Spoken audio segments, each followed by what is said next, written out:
Good morning, good morning, good morning, good morning. First Sky Omaha in the morning. In the morning. Wake up, wake up, wake up, wake up, wake up, wake up, wake up, wake up, wake up, wake up, wake up. Wake up, wake up, wake up, wake up, wake up. Wake up, Paul. Wake up, wake up, wake up, wake up, wake up. Wake up. You better wake up from this dream. 7 o'clock if you believe in the concept of time. Hey. Fresh edition of First Sky Omaha in the morning. In the morning. Happening right now. We gotta spread the love and stop hating. Then rearrange these front pages. From murder and death to building our wealth. Hey, good morning, good morning. Milking the game till there's nothing left. And teaching my people to love themselves. I'm crashing on competition. That's an interference with the commission. Man, we tired of listening, so we standing up. Unification amongst us. Wake up, wake up, wake up, wake up, wake up, wake up, wake up, wake up. One of them days I need a Sherman to tell me to wake on up today. Get on up. Man, good morning, good morning. Appreciate everybody joining us and coming on in this morning very early. Boy, I tell you, days like these mean remind me of my dedication. Well, we having problems. Man. Remind me of my dedication to what we doing over here, because man, Oh, yeah. Dedication. when that alarm went off, I rolled over and looked at that thing with such contempt. Yeah. Almost had a smash screen on the phone. I was Yeah, it's been like that a couple mornings, man. We love y'all. We love y'all. Woo. I appreciate you guys getting up too. Good Man. morning. Kimmer Snipes in the chat says, "Morning. I'm so excited about the show. Can't even type right." I heard that. Well, that's okay. I'm so tired. I can't see right, so we ain't gonna get nothing done. Pop says, "Good Wednesday morning and mad love from Las Vegas. Appreciate you, Pops. Good morning, fam. Mama God." Judy Prinzler says, "Awake and woke." Good Okay. morning. Stay woke. Don't say woke too loud. You can get yourself in trouble. Don't tell nobody. Might get canceled in this climate. Marlon Harrison says, "Good morning, First Sky fam, and happy Wellness Wednesday, everyone." Appreciate that. Hey. Yep. Lady Keister gives us a "What's up Wednesday." Yeah, lots up this morning. Morning, y'all. RG's up early. Says, "Morning, y'all. About to walk out of the gym, but had to tune in before I got home." Appreciate that. Okay. Man. Yeah, you up early in the gym. Man, Okay. early morning games. There you Still go, on my baby. calisthenics journey. Yeah. He said we got Static X as guest host. Right. Woo, man. Yep, it's doing the thing. If I touch it, then it goes off. We'll see.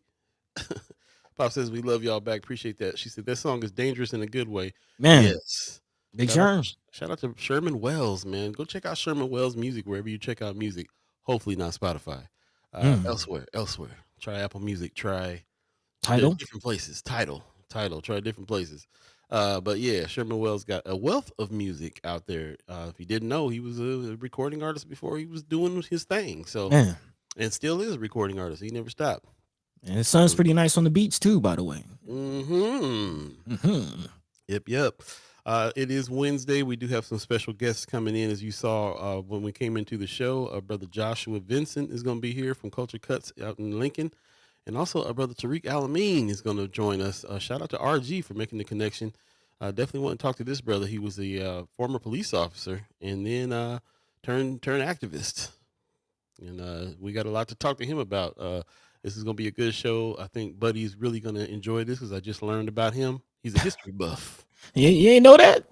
I mean, not particularly. I knew that you like all information. You reach back to the past on stuff, but like that label now is like, oh, he's a history buff. Okay. Oh yeah. I love history. Love history.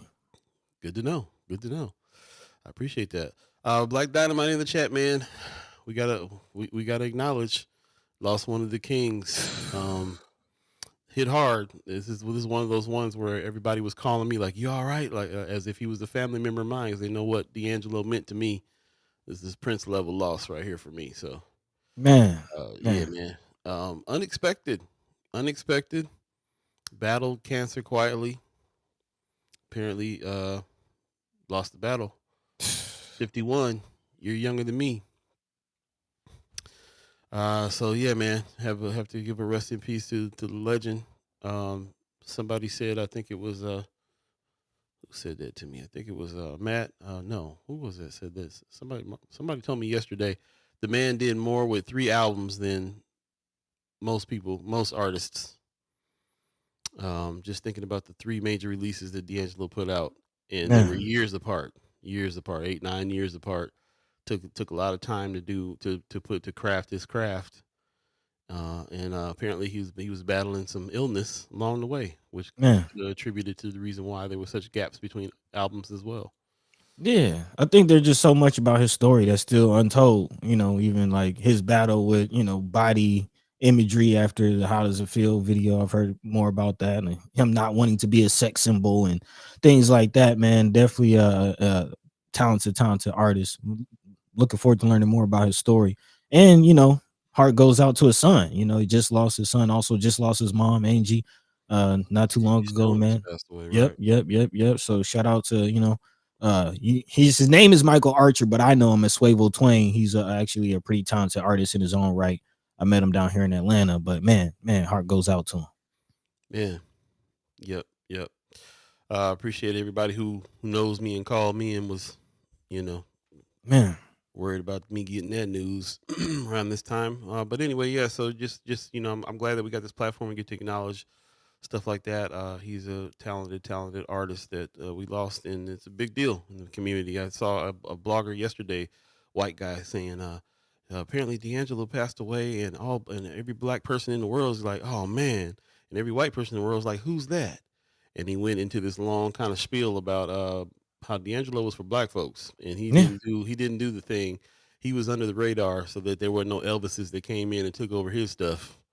And it was pretty interesting piece that he put out about what he meant to the black community and how it was kind of underground when it came to. I mean, those who know, but like he definitely didn't get he didn't get the Justin Timberlake treatment like mm, where white artists come in and do his thing and turn it into pop music. man, He stayed true to the soul, true to the funk. So yeah, interesting discussion about that, about who he was to us and who he was in music in general. man. True love, supreme warrior. Maybe we talk more about it on Friday. Most def. Appreciate you guys, man. Appreciate everybody that's jumped in. Tony Johnson says Tariq was an activist while being on the police force. Yep. We're going to be talking to him about all of that. Also, Kimber Snipes in the chat says, I was told that you can be white in the Black Police Officers Association and be a voting member. Hmm. What? We got to find that out. We got to figure that one out, man. Gosh. Marlon Harrison says, so many late 90s and 2000s babies were made to D'Angelo music. What you Man, know about that? What you know about that? Heather Williams gives us a good morning, everyone. Appreciate that. And Black Dynamite says, man, truth be told, that's how I felt about Kirk. Who is that? Yeah, there's a whole lot of who's that going on in our yeah. community, big time. Maybe Let's we'll get jump. the D'Angelo Day. Yeah, right. D'Angelo Lane. I want the flags half staff right now. This week. Man. It is a stark reminder of like the two different worlds that are in this country for me. When something like this happens, and I got friends that are like, hit me up all day, like, hey, what's going on? And I'm like, I'm kind of down today. One of my heroes passed, and who, and your world doesn't include D'Angelo. You know what I mean? Like, it's one of those things that reminds me of like the tale of two countries. Sometimes when some certain things happen, when Black Panther, when Wakanda Forever, when Black Panther movie dropped. And it started for me when Spike Lee's Malcolm X movie dropped. Mm. And I was around a bunch of folks. I was so excited about it, and everybody was like, "Who?" And people I was around was like, Isn't he the dude that hates white people? I don't know if I want to see that movie."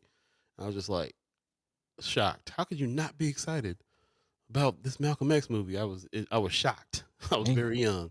just gotta Uh, remember, our heroes are some people's villains. Tale of two countries. Spike Lee's going to be here. As a matter of fact, talking about him, put this on your calendar, November 16th. Tickets are going fast on this, so you might want to dig in. But there's a retrospective of a lot of his movies that's happening towards the end of the month as well over at Film Streams. So tap in at Film Streams and check this out. And also Feature 9 is a part of what Film Streams does, and they're going to be at the Holland on November 16th to meet up with Spike. So shout out to him. We already had Terrence Blanchard, who did the music for Malcolm X, come and talk at the Malcolm X Memorial Foundation. That just passed. So shout out to what they're doing over there as well. The Q&A just happened on October 11th, and now October 19th is Spike Lee's Malcolm X. They're going to play the screening over there at Film Stream Sunday, October 19th at 2 p.m. Tap in at the Malcolm X Memorial Foundation, tap in at Film Streams, and be a part of this movement here, man. They're really celebrating Spike Lee right now, and he's going to be in town. So I think that's awesome. While we're at it, let's do a few more community updates real quick. First of all, our Fun Fest is happening this Saturday. I'm kind of working frantically to get this going. If you have not already registered for that, I'll put the registration in the chat for you. But spots are filling up, so you might get an email back and say, "Hey, sorry, we already got it all full." But if you were a part of the news gang, if you're part of the media, if you're a content creator, if we've been working with you this past year, then look in your inbox because you probably have an invite already. But this is happening, Fun Fest. It's not just a fundraiser; it's a celebration. We're going to be celebrating everybody who's working hard for in the Fourth Estate. Yeah. And doing not just the mainstream news, but alternative news, people that are doing stuff in our lane. And that includes people like Brother Sherman Wells we were talking about earlier and others. So definitely tap in, and you'll be seeing some more information about this soon. Of course, Saturday, this is going down at 5:30 to 7:30. We're just having a little couple-hour celebration, happy hour deal. Buddy will be in town. It'll be a funky good time. Yes. Going down. So shout out to everybody who's doing that. Also, definitely go check out our Lanes of Change series over there on YouTube if you haven't already. Would love to get a like from you on that. The latest one has some conversation with Mayor Ewing that is very interesting, and we have another one dropping here pretty soon too that's going to continue that conversation and also some other conversations that we're having with people. That Lanes of Change idea I've been hearing all around town. They're like, this is a great idea. This is exactly what we need to be talking about. I love how you guys are contextualizing the lanes of change. Okay, cool. Getting the gist. Yeah. Love that. Also, we have a special guest that's going to be coming on the next couple of weeks from the city that's going to be talking about keeping children safe from lead poisoning. There's a virtual training session that's coming up October 22nd. As a matter of fact, our special guest is coming October 22nd. That's that morning. And then later on at 1 o'clock, they'll be conducting that class. So shout out to Brother Stephen, who's going to come on from the city and talk about lead and also the remediation situation that is still out there. So shout out to our partners there. Got to sneeze. All right. Mm-hmm. That was a good one. Good old lead dust. Whew, man, clean these window seals. So shout out to the efforts over there at the city to go ahead and get the lead, especially out of our neighborhoods, man. I didn't realize that Logier had a lead smelting plant at some point. So I'm interested to dig in and see how Logier has reconciled all that, cleaned things up, and I think they were a part of the generation that came in after like the bad stuff had already seeped into the ground. So they had some new ways of doing things, but I'll dig into that and see what's going on there. But shout out to them for passing this message through us. So stay tuned for that event that's happening on October 22nd. And if you want to learn more about it, then definitely hit them up at 402-731-3045.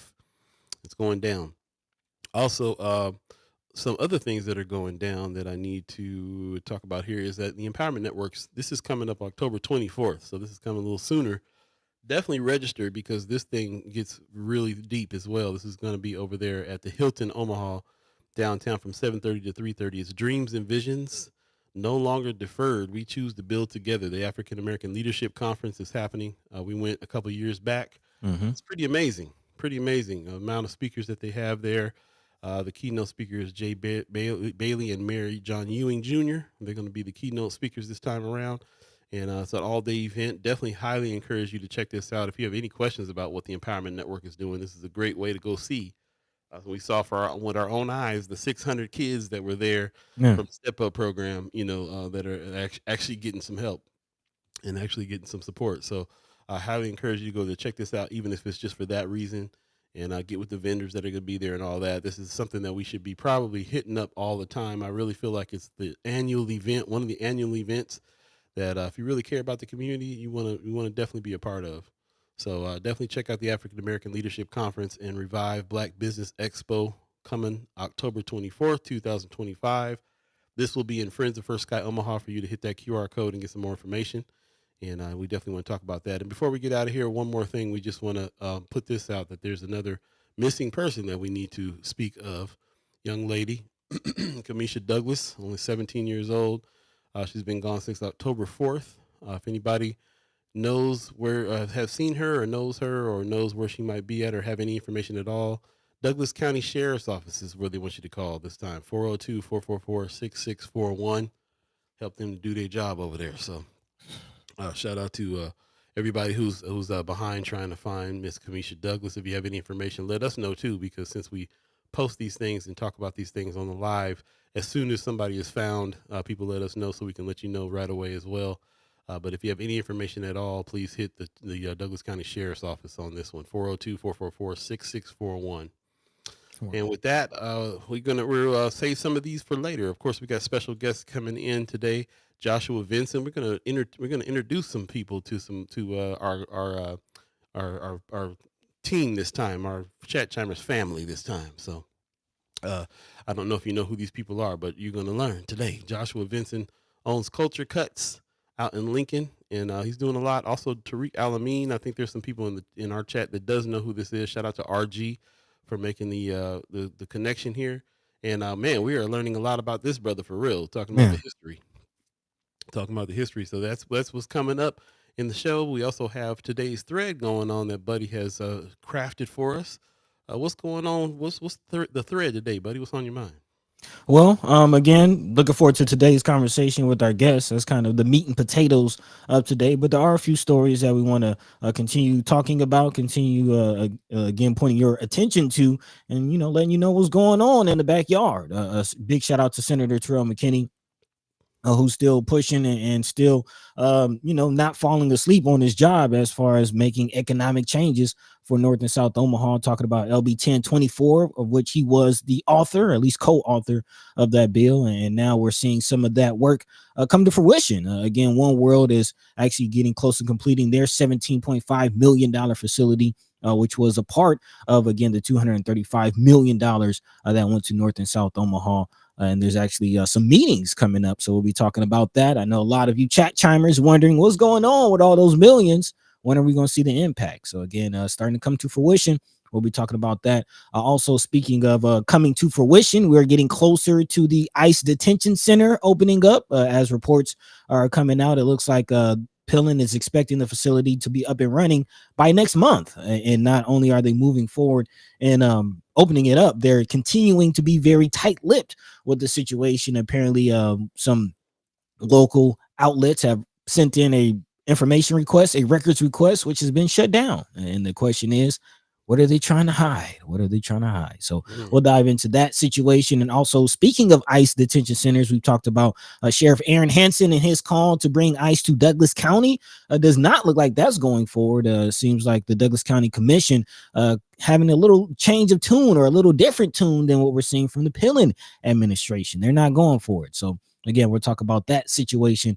And also, speaking of ICE and Trump policies making their way and impacting Nebraska, also looking at the government shutdown. Apparently, Nebraska delegates are all for it. Staying with the script, there's actually a lot of finger pointing that I'm seeing that's not really helping anybody, but again, it's going to hurt everyone. So again, we'll talk about the government shutdown a little later on in the show. And then, of course, getting into conversations with our guests. And definitely looking forward to speaking to Brother Josh Vinson. Again, if you missed it, we a couple episodes ago had a conversation about third places. And again, especially in the Black community, where do you go?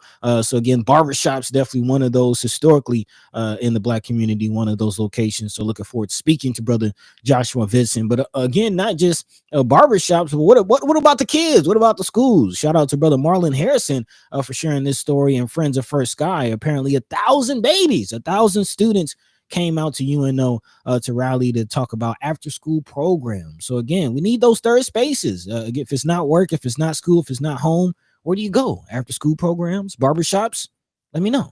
Again, also, we're expecting to speak to Brother Tariq Al-Amin, again, continuing our conversation of police and community relations. Again, Brother Tariq, a former Omaha police officer who has some run-ins with the police himself, even being fired, and he put a suit out. Yeah, we'll definitely learn more about his story later on. All that and more throughout the next 2 hours. Of course, we're here live with you, Paul B, Buddy to God, Chat Chimer. Let your mind be free. Let your voice be heard. In the meantime, between time, Paul B, what's the word? The word is I need some more Z's, boss. Man, tired, boss. He tired. Appreciate you guys hanging with me working through tired face and all that good stuff. But we're here. We're gonna have this conversation, and we're gonna talk to these guests. Get your questions ready. Get ready for that, and we'll take a quick break and come right back and jump into some things. Appreciate everybody in the chat. I'll get to your comments in just a minute, but we'll take a quick break and come on back in. First Sky Omaha in the morning. In the morning. Paul B. He's buddy to God. Stay tuned, y'all.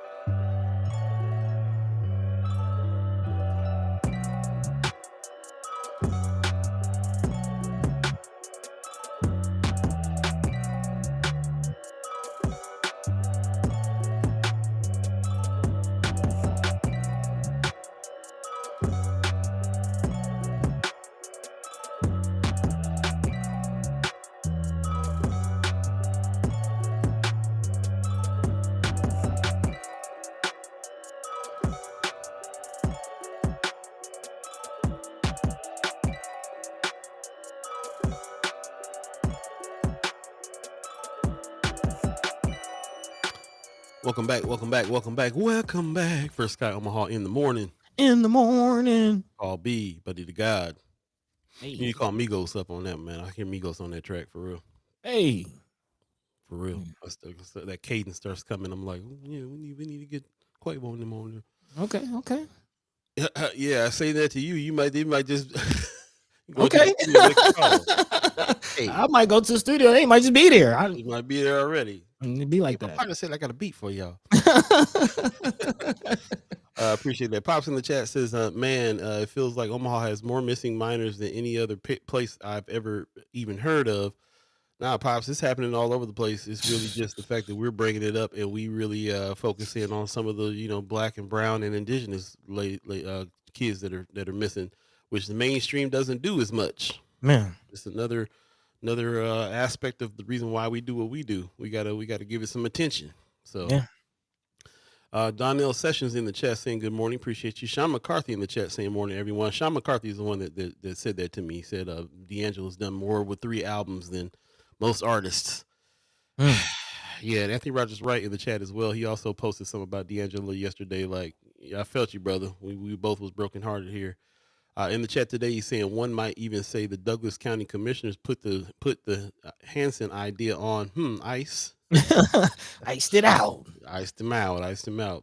Yep. Robinson Harris said Paul needs that drunk ship coffee. Man, Bro, I'm on my second cup. Ain't nothing gonna help today. Okay. I need to sleep is what I need for real. I definitely got caught up with an all-nighter. And yeah, I'm paying for it. I apologize too, man. I be trying to like get some rest and get up and be fresh and ready to go and hype everybody up for the day and all that. But some days, tired, boss. He tired. Boss. I'm gonna let Buddy take it over for a minute. As a matter of fact, I'm gonna take a little nap while Buddy jumps into the article. What's first on the agenda, Buddy? What's going on? Yeah, go ahead and take a seat back and let me go ahead and dive into this, man. Lay it out for y'all. And actually, I will continue my trend of starting with kind of affirmative of spaces and places. Our articles that are talking about building the kind of community that we would like to see, and not just tearing down the things and pointing out the things that we don't want to see in our community. And I'm all here for this story, man. Again, shout out to Chat Chimer and content creator alumni brother Marlon Harrison for sharing this story on Friends of First Sky. Apparently, Mayor Ewing and several community members joined thousands of students at the University of Nebraska, Omaha to advocate for more funding and programming for Nebraska youth through after-school activities, something that I am a proud product of as far as after-school activities. The event, which was put on by Collective for Youth as part of the National Lights on After-School initiative, aimed to encourage families to recognize the importance of these programs and to urge lawmakers to provide more support. Again, more than 1,000 students and parents gathered with community leaders to advocate for after-school programs. Executive Director Megan Addison of Collective for Youth says these programs are engaging. They're full of enrichment activities where kids learn new things every day and have opportunities to interact with caring adults, learn things that they've not experienced before. Again, the event featured over 20 activities, some like obstacle courses, pickleball, soccer, and skateboarding. Shout out to the Bay, just opened their spot up in Benson, but also emphasizing the safe space these activities provide. So again, big shout out to everybody working with the babies. We've been having the conversation here on the show. You kind of see the downside of it with all the Trump activities, again calling out communities mostly of color like DC and Chicago about youth violence, but again it's up to the community to give the youth something to do, to give something constructive. I'm all here for it. As I mentioned, I am a product of after school activities, Upward Bound, many activities at Omaha North, engineering programs, man, you name it, I probably did it. Boys and Girls Club, yeah, YMCA. You gotta stay active, man. Hey, what they say, idle time is a devil's workshop. So keep the babies busy. Yeah. Side note, speaking of the Bay, we're going to have brother Andrew Norman on the show Yep. on Friday. That's going to talk a little bit about what's going on in Benson, because they got some serious youth programs over there. Some of the stuff that they want to do, not just skateboarding, which the Bay does, but also video games and all the other stuff that kids are into. So there's going to be a lot more activities coming, thanks to our partners over there at the Bay. And we'll be talking to Andrew Norman on Friday. What struck me about this article too, man, shout out to Marlon Harrison again for putting that on. That number, 1,000 Yeah. people came out. And it just goes to show you, like, parents will be engaged even after school to take their kids somewhere and do some stuff, and they need it, they want it. And they're, when I see that many people show up for a thing, I think to myself, man, there was a serious need. You know what Yeah. I'm saying?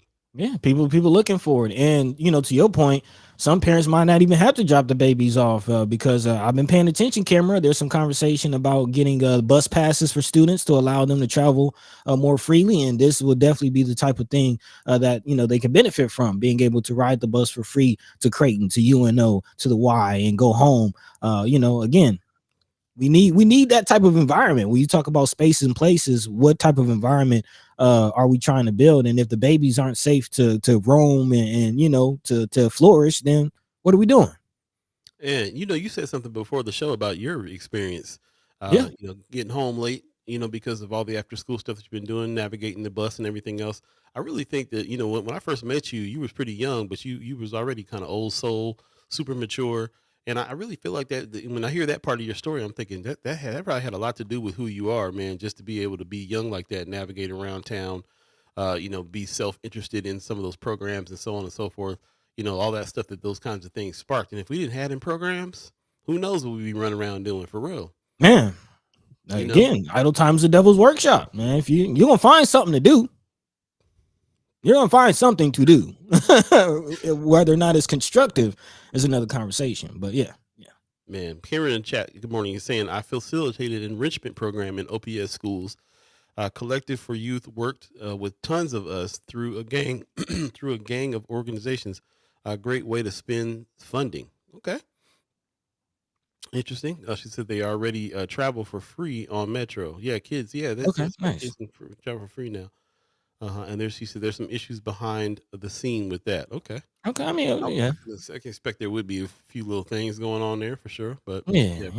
But again, the point is, we need to do it, and that's the whole point of solutions journalism. Is not just looking at the issues and what's going on, but also putting a critical eye on who's doing it right and how can we replicate that. So again, after school activities, I'm here for it. If anybody out there has any organizations that might be a good fit for after school activities, let's again, we got a school board member in the chat, man. Let's get busy. yeah, let's do that. Matter of fact, we are partnered with the Black Agenda Alliance, who is doing Mhm. some stuff for youth males, especially like youth and young adult male mental health awareness. This is a concentration on young men. Children's mental health is the foundation for their emotional, social, and cognitive development. That's nothing more true than statement than that. Prioritizing it today ensures a brighter tomorrow, for real. Talking about preventative measures before things get bad. Man. We did have a young person get arrested for murder just recently again, in the past couple of days. So they the police department and the association loved, they make a whole big publicity thing out of somebody being 12 in trouble. and we know that that's going to happen every time. So of course Yeah. we've all seen that, and but here we are with organizations that are trying to do some preventative stuff before things get bad that way. Worry about the space between your ears first, and talk Man. about spaces and places. You got to have your mental health together. So shout out to the Black Agenda Alliance putting this on. This is coming up October 18th. Definitely hit up Black Agenda Alliance if you want some information on this. But this will be at 23 Pierce Street in Omaha from 12 to 3. And Black Agenda Alliance is behind youth and young adult male mental health awareness. Man. Definitely check them out. Yeah, we need it, man. We need it. Again, taking this time to point out that as far as mental health services and programs go, especially for youth, it seems like you have to have a case or have a run-in with police in order to get the services and the help that you need in the mental area. So again, big shout out to BAA for doing the work. But it can't just be the BAA, man. We need more of it. So this next story is actually a pretty good sign in that direction, talking about One World Health getting close to finishing their multi-level facility. Again, this is a product of the North and South Omaha Recovery Grant Program. Again, $235 million going to the east side, and a portion of that to the tune exactly of $17.5 million went to, again, One World Community Health and their new 3-story structure, which will actually provide services for some of these things that we're talking about. The multi-purpose facility will be used as a training ground for healthcare workers, also a center point for future pandemics and epidemics, and then also a facility to provide more behavioral health and childcare services. The current headquarters is anchored at the Livestock Exchange building down on the south side, kind of by Metro. But again, construction on the new facility is to start Friday, making it actually the biggest newly constructed project to break ground this so far in South Omaha. Again, the North and South grants were key parts of broader economic development brought on by Senators Terrell McKinney and Justin Wayne. Speaking of Senator McKinney, he has again called for some meetings. I think you mentioned, Paul. He did. The meetings that I'm looking at, though, are for the turnback tax. But the point is, he says, due to recent changes at Department of Economic Development, the DED, Senator Spivey and I would like to request a meeting with your team. Our goal is to ensure that funds are expended on time and in accordance with the intent of the legislation. So that's part of that whole 1024 situation as well, that the DED is now in control of, and it's been a point of contention a little bit that they've been in control of this and not handling it exactly well. So now they want to have a turnback tax meeting coming up here. I don't have the date is October 21st. It's actually coming up pretty soon here. 6 p.m. at the Revive Center. So more information on that we'll put in Friends of First Sky Omaha. But yeah, that's the gist. Yeah, and again, as far as looking at the integrity of this money of these projects, Senator McKinney, according to this article, does say most of the projects are on schedule. So as far as where the money is going, how it's being used, according to Senator McKinney, who again wrote the bill, so far so good. So we'll continue to keep our eyes out on this situation and stay on top of it. Again, millions of dollars possibly being able to change the face and the function of North and South Omaha for years to come. All for it. All for it. We'll talk a little bit more about this because also along with that money, there's a little bit of this story that people are asking about Charles Drew. Charles Drew also got a big sum of money in order to make some changes as well. I see in the chat, Kimber Snuck is saying Charles Drew provides mental health services in the schools. That's it. That's good to know. They provided some mental health.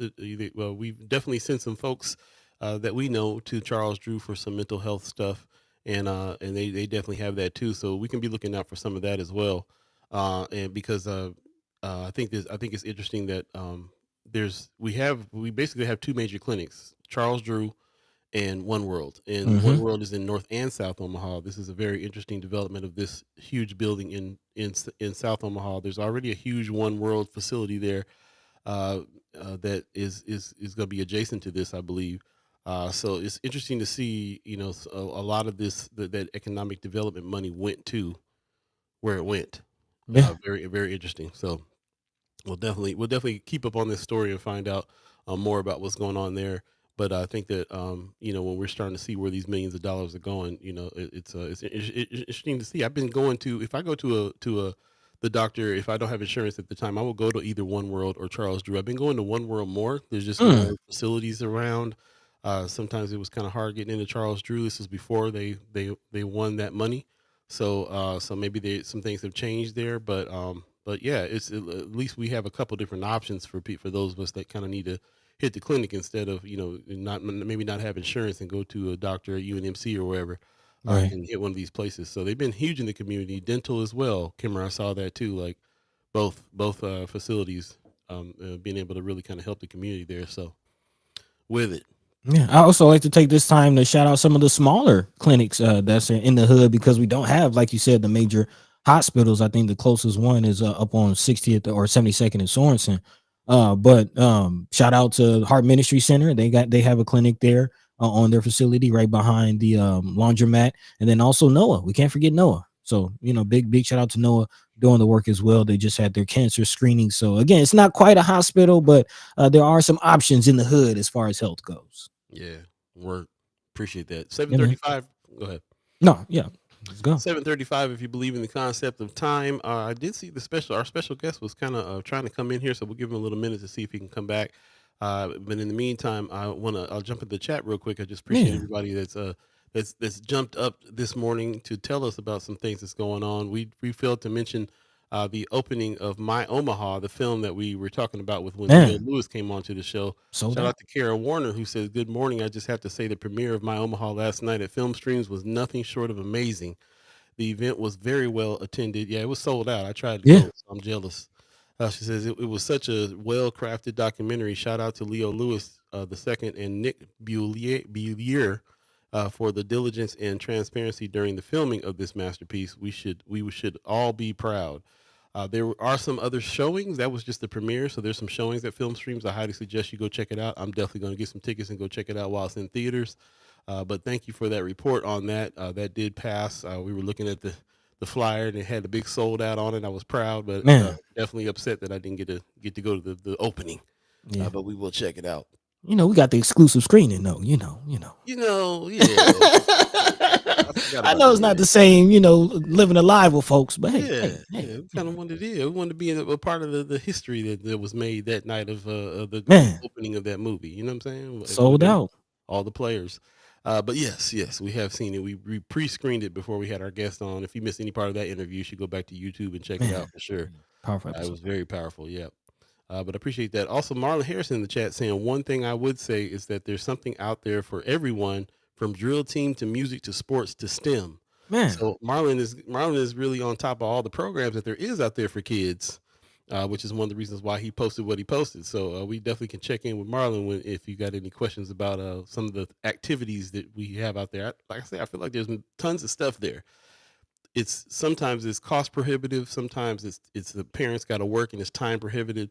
There's a lot of issues with some of the things that are going on out there, but there is things going on if we can try to work it out. Friends of mine now got kids in football, that's the full-time situation, just getting them back and forth to games and practices and all that. We talking about everything besides sports. But the sports programs are all there all the time for kids too. So there's a lot out there, but it's just tough. Anthony Rogers Wright is saying we best start focusing on young men and fast, because Turning Point USA is scooping them up fast. Open 3 chapters on HBCUs. Turning Point is Charlie Kirk's organization that now his wife is going to take over. And basically, everything that was going on with him was going around just kind of recruiting young Republicans. And I had a really interesting discussion with my aunt last week, just about even members of our own family and a lot of other folks that I know of color subscribe to these things. If they're getting brainwashed with everybody else in the country on some of these things, you take it for granted. You're like, yeah, my cousin ain't thinking like that. Yeah, my cousin's talking about Kirk is a prophet.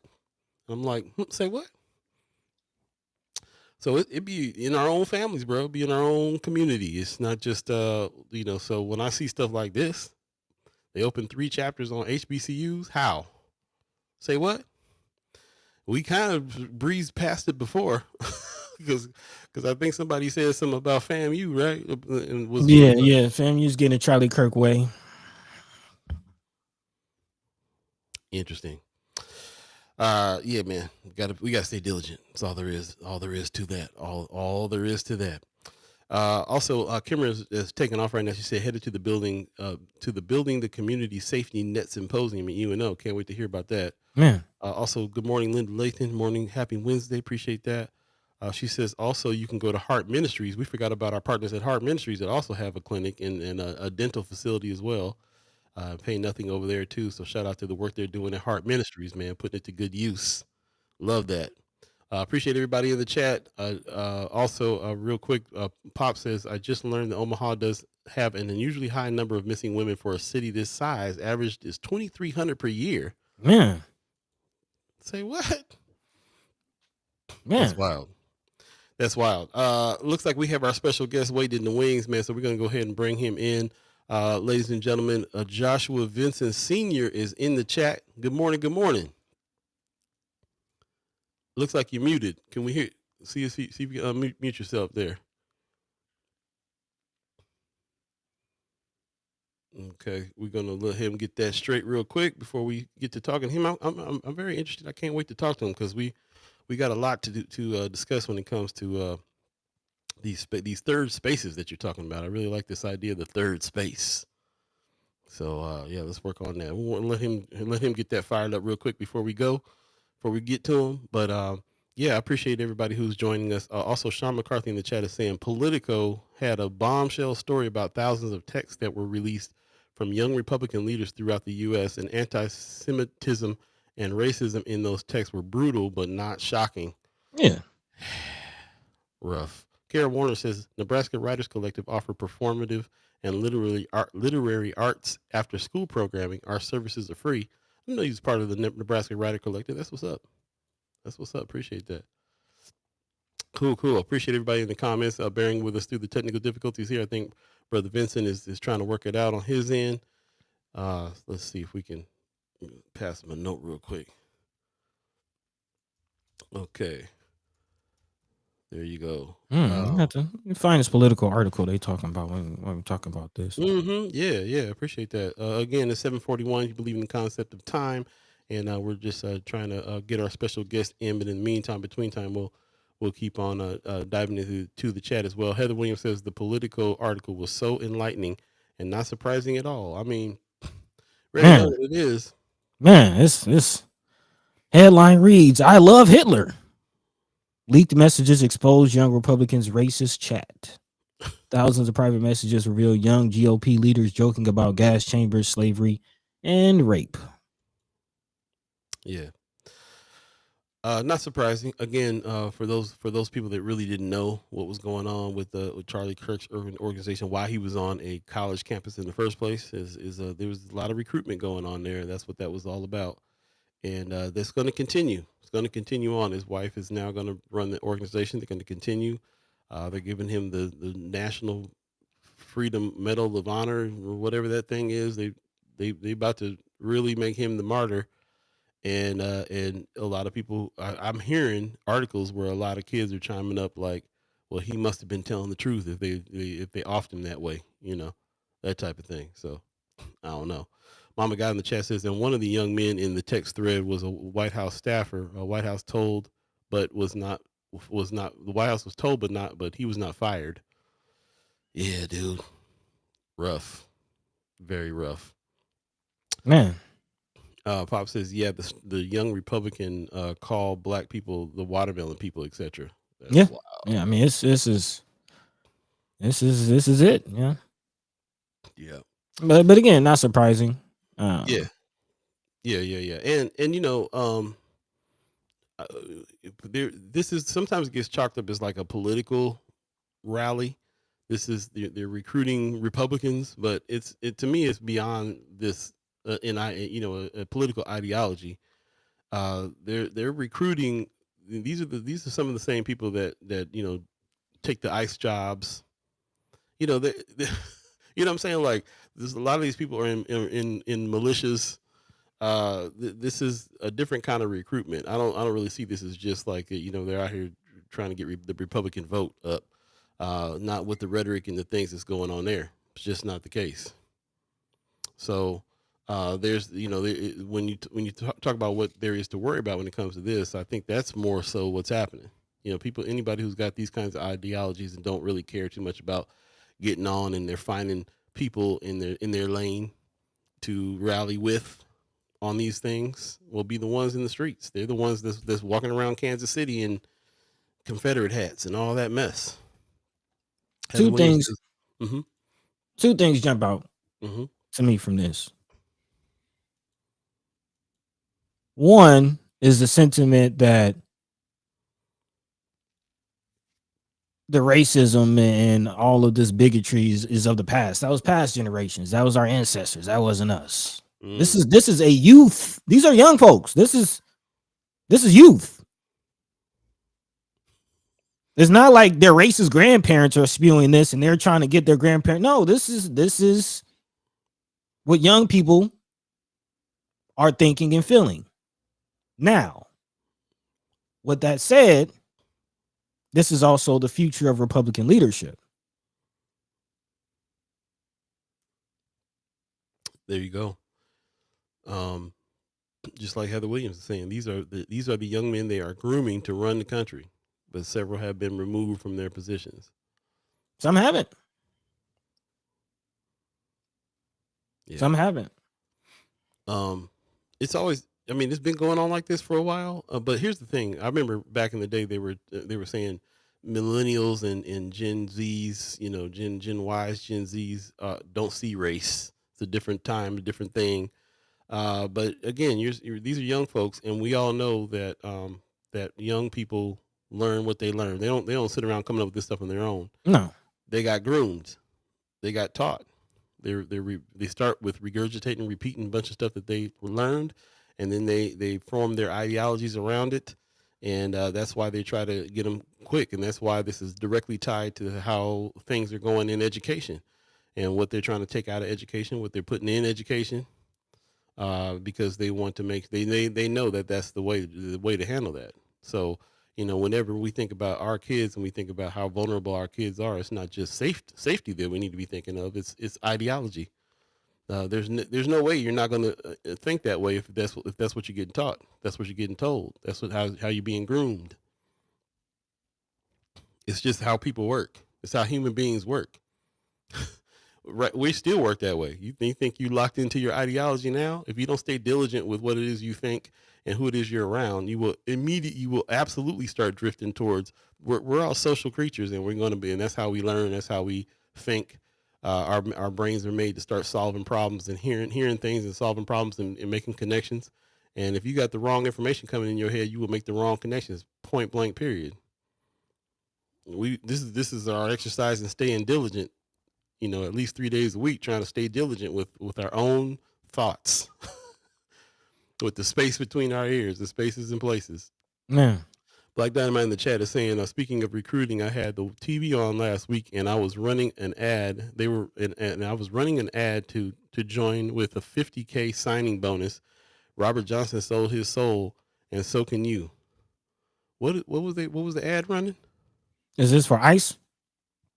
Man. That's interesting if it was for ICE. Buenos dias, Brother Pena. Appreciate you coming in. Pop says, yeah, I saw a black ICE agent acting crazier than his white counterparts. Ice Cube already told you. Black cop showing out for the white cop. Yeah. Yeah. Sean McCarthy says, per the political story, the story isn't the text from some right-wing trolls. Most of these texts came from people in high-level leadership positions. That's wild. Yeah. Again, this is the future of Republican leadership. Within the next 4 or 5 years, these will be your Republican senators, Republican representatives in Congress, governors, mayors. Right. Tony Johnson says, and the response shows future of Democrat leadership. Again, I'm thinking we're saying Republican a lot, but we talk about an ideology that goes beyond politics, really. You're gonna see it on the Democratic side and the Republican side. It's what it is. Heather Williams says, this is what they continue to teach their children. Exactly, Paul. Pop says, right. Again, every baby is born colorblind. Nurture, not nature. Yeah. And Black Dynamite says, yeah, that was a ad for ICE. It says ICE been heavy with their TV recruiting. Big time, RG. Wow. Yeah, and that's what it is, man. That's why it's so important. So, when the more I know this too, the more I get upset when I see parents that ain't really, treating their kids as if they ain't getting indoctrinated everywhere they go, on their phones, on TV, on at school.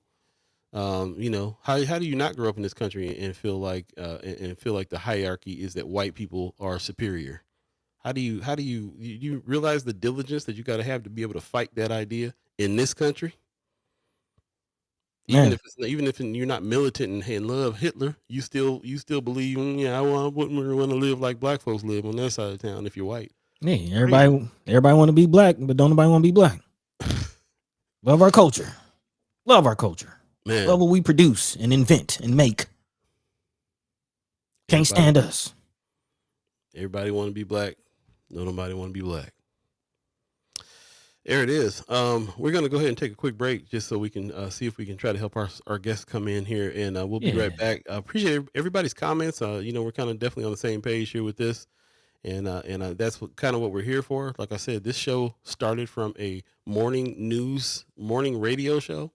The morning radio show was more of a traditional kind of radio show where we had on opposing views and guests, and the hot seat and some things like that for ratings purposes, but it morphed into what it is now, which is this thing got to be all about kind of us coming to the same conclusions on some things and to figure out what to do next.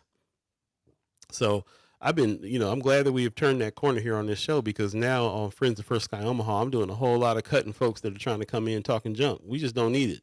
We're hearing it everywhere. We don't need you to come in on Friends of First Sky Omaha with a bunch of crazy opposing views. The views are not just nuanced different now. They're starkly different. Everybody's trying to make everything black and white different. And some of this stuff is. Yeah. I You mean, can get off our page talking certain junk. Straight yeah. up. If you support slavery, there's no nuance to that. There's no nuance. You support slavery. Yes.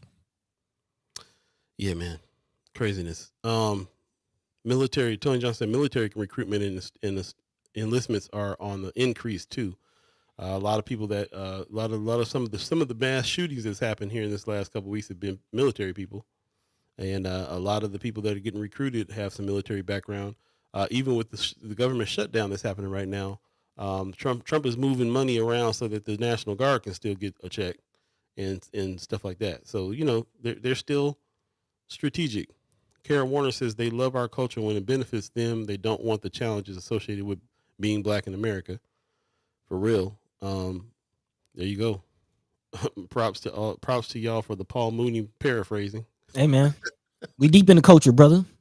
Deep in the culture. I keep on hearing the door open here in the chat, but I'm not seeing our guests. So let's take a quick break and see if we can help our guests get in. You're listening to First Sky Omaha in the morning. In the morning. My name is Paul B. Hey. He's buddy to God. Stay Hey. tuned, y'all. We'll be right back.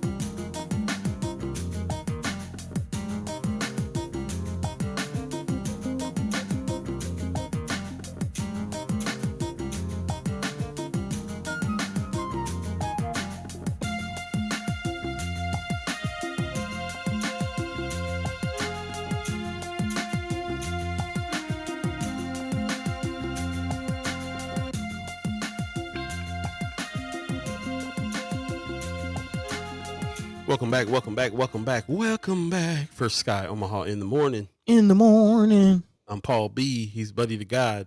How we looking? How we sounding? I'm super tired today, so I'm feeling like the check is slipping through my fingers. Let us know. Man. Appreciate everybody who's joined us. And also, we're still trying to get our special guest on. We apologize for that. It looks like he's having some technical difficulties over there. So if you're paying attention, if you can hear us right now, then let us know. Let us know what we can do to try to help you get it together over there. It might be easier to come on your phone, so let us know if we need to maybe send something over to you there. I'm not quite sure. Okay, so it looks like I might be getting a message here. Yeah, we're not gonna be able to get you on this morning. I apologize for that. Um, yeah, sorry about that, man. So yeah, if you're having those difficulties over there, I don't know if you're paying attention to the show right now, but I apologize that there's some instructions in the calendar invite for you to be able to get on if you have to use your phone as well. So I suggest you take a look at that and see what you can do. We can't really contact you from here. You have to kind of come in the door here. So I appreciate you trying to get in. Keep trying. We'll have you. We'll have you on another day if we can't make it today. But would really love to talk to you about the space and the space that you're holding out there in Lincoln. Like Buddy was saying the other day, we were talking about spaces and places, third places. We're talking about barbershops, how much communication is the center point of barbershops in the Black community in a big way. I think we were talking about it on the heels of just talking about how, you know, if something went down, the government can easily shut down the internet. We have to think of alternative ways for us to be able to get together, living alive with one another, speaking face to face, gathering together, and having conversations is always one of the best ways anyway. But there's other things that we need to be thinking about as far as continuing on the communication, which you know, our efforts of doing stuff like the weekly wrap is part of that as well, because the inboxes, you know, the email inboxes aren't being tampered with quite yet. But you know, your internet could go down, and then what do you do? Well, there's a lot of people that are talking about some things out there, some Bluetooth technology that has popped up as far as getting people on the phone. But for right now, man, we're gonna keep on pushing the email addresses. So you know, sign up, give us your email address. I put the link in the chat. Hit us up. Sign up for the weekly wrap. That's one way we can start battle some of this algorithm. But yeah, definitely take a page out of that and decide that we need to be strategic about our communication. I mean, start hitting that barbershop more, getting some discussions at the barbershop that is worth having. You know, a lot of joking around, good times and fellowship happens over there too. But we can talk about some things that are pretty important as well and get people riled up wherever we're at. So might as well try. yeah, I mean, it's man, I'm kind of stuck on this political article, but in the context of what you're talking about, you see it. You see it, especially, you know, one, the aspect of this article coming from Telegram chats, which are Telegram is supposed to be encrypted. Telegram is supposed to be safe. So, you know, to the point of how we communicate, how we strategize, you see these chats, even the encrypted, supposed to be safe ones, aren't that safe. So to the point of a third place, we're definitely going to need it. And, you know, the need is increasing as you see. Let's just call it how it is. In 2025, there are people who have seats of power who are actively trying to reinstate slavery. I'm going to repeat it. In 2025, there are people who want to reinstate slavery. And there aren't just kooks working at KFC. These are people actively, currently in seats of power in a system that will wholeheartedly continue to elevate them through this system of power because of their ideologies. If you're not going to actively plan and prepare, then whatever happens, happens. Again, it's 2025. People in political power want to reinstate slavery. Sundown towns are still a real thing. People are being lynched. Shall I remind you that the majority of lynchings in this country happened after slavery?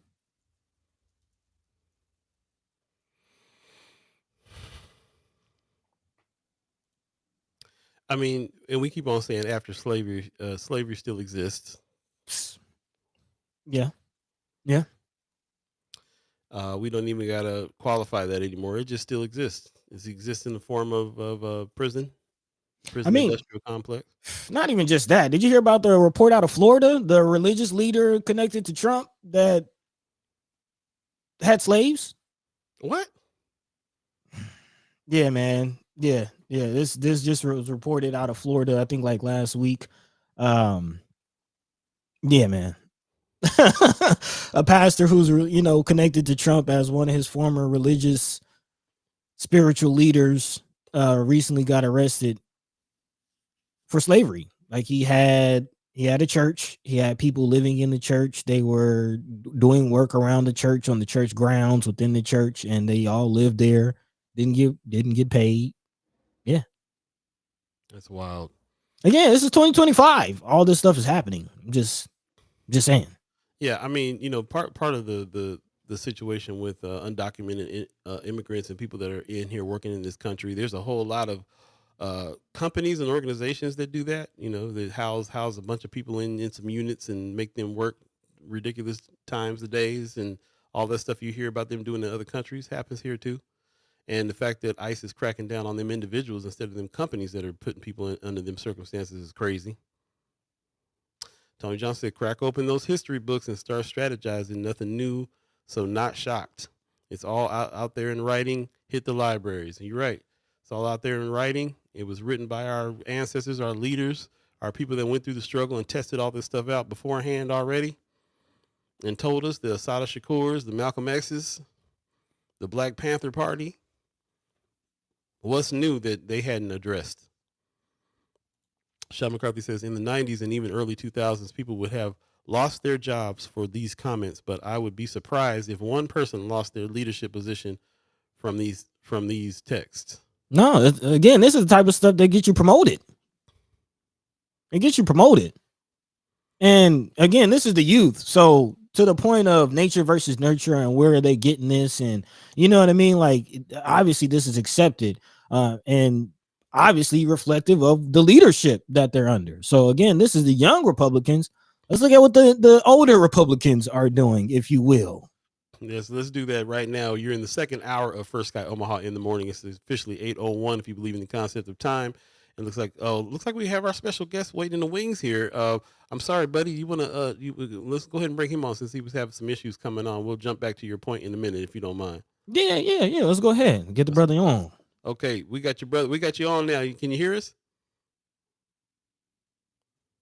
Hello. Are you there? Your audio working there? Brother Joshua, we can see you. We can't hear you. See him clear. Okay, we're sending him a little back end message here real quick. Check one. You working on it? Testing. Can you hear us? Let us know if you can hear our audio. Check one. Okay, we'll let him work that out while we continue on here real quick. Yep. Let us know when your audio is working, bro. Yeah, I can see the frustrated. He's getting a little frustrated. I hear you, man. The tech was teching on me this morning too. I'm the same way. I'm feeling the same way right now. But let's go ahead and jump back into Buddy's point before we move too far past it, and we'll keep on working on Brother Vinson to come on here. Yeah. Again, just kind of diving into some current news as far as the Republican Party and pushing the line again. And it's not just all, Republican, Democrat. I think especially with this government shutdown, there's a lot of finger pointing going from both. It's not helping anybody. We're now 2 weeks into the government shutdown.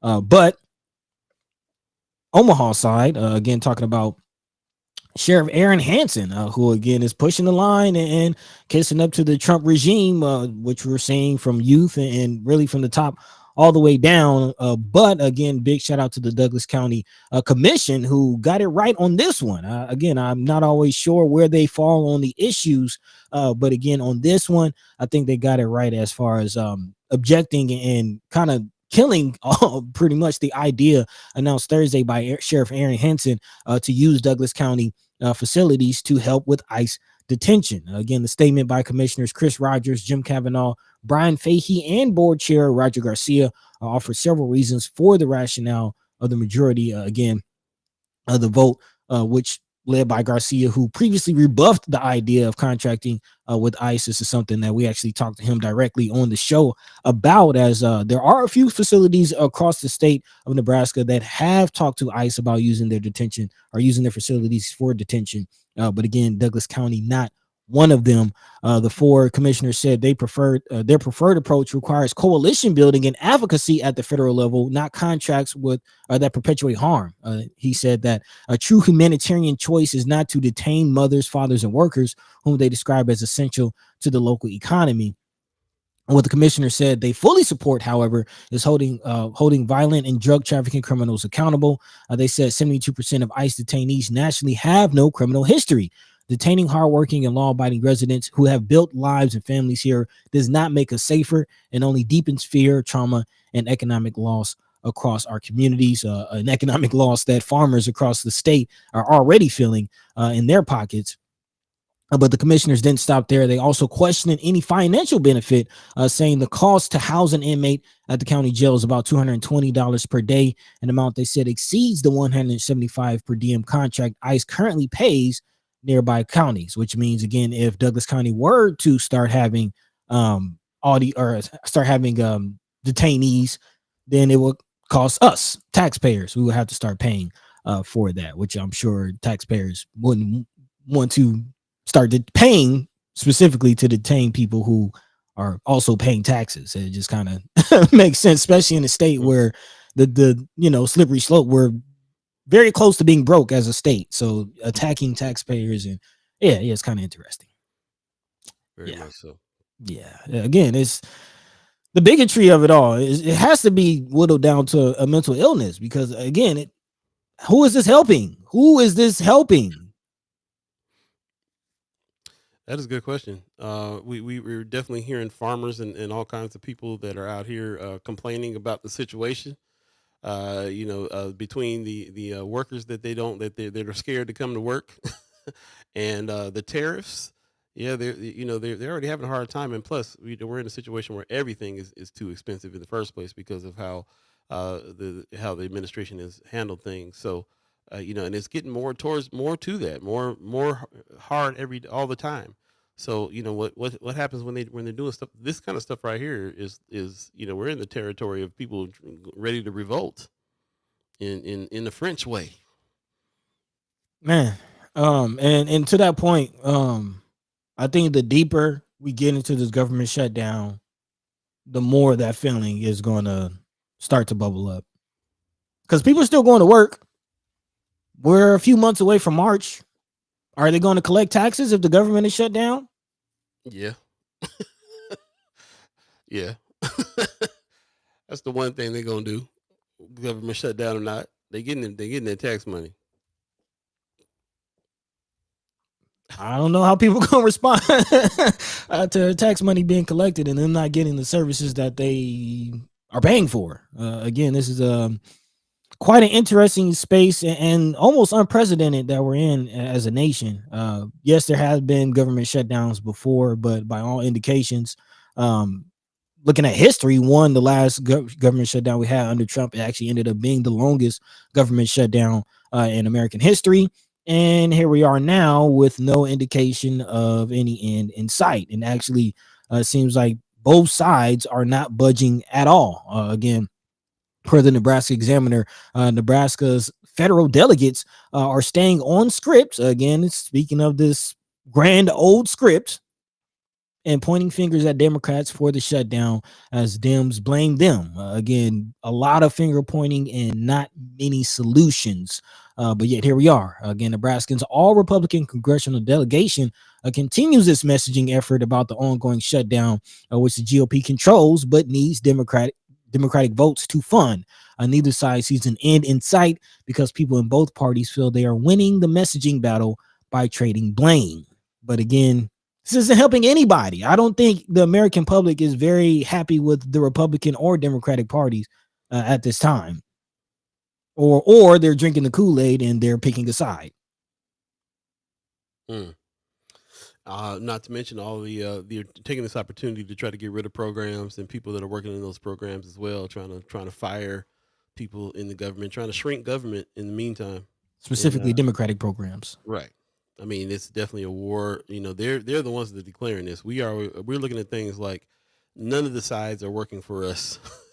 None of the sides are doing. Some people are acting better than others, but none of the sides are exactly what it is that we need.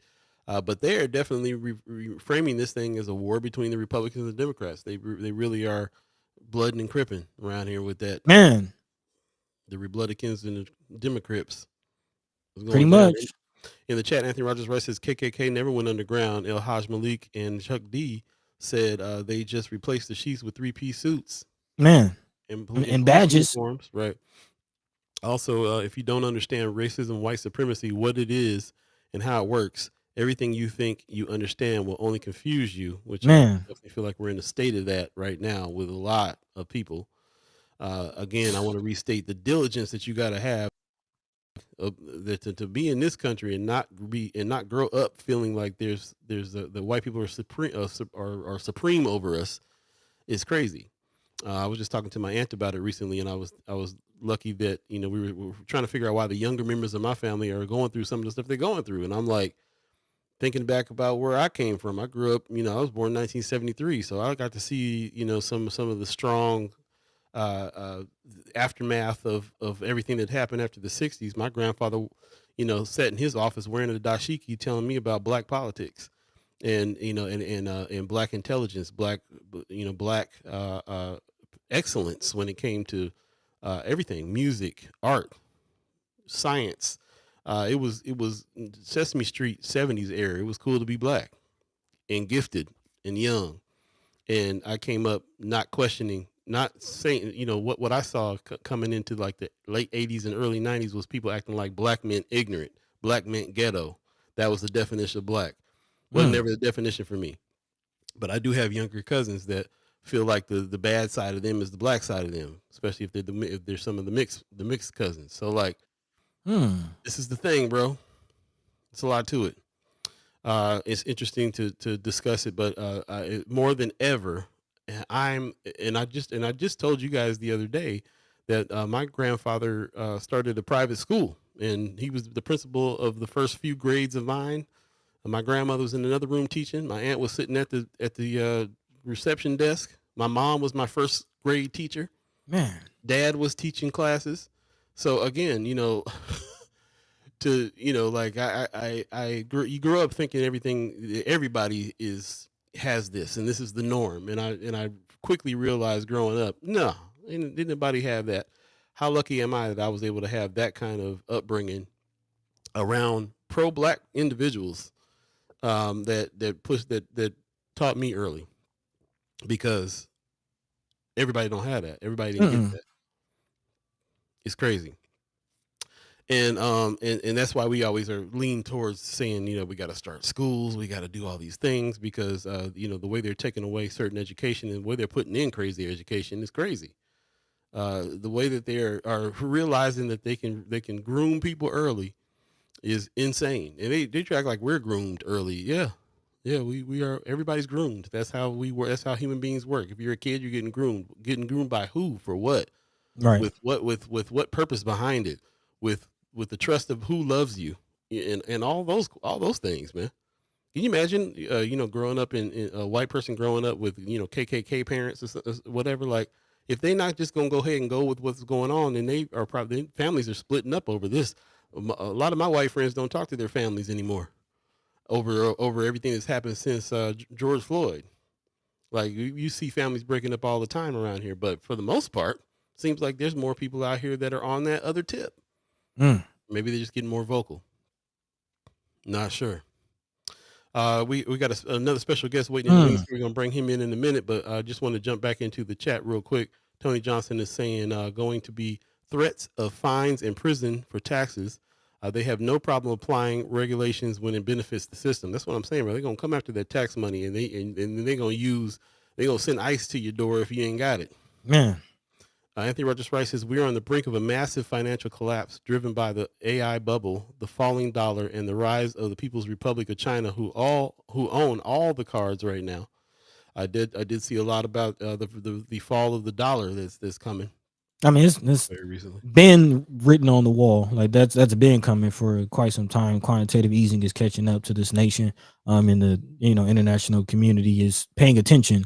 Also, Shout out to brother Anthony Rogers. Right, we haven't really talked about the farming side of what's going on, but it does look like the billionaires are making a move for even the white farmers' land.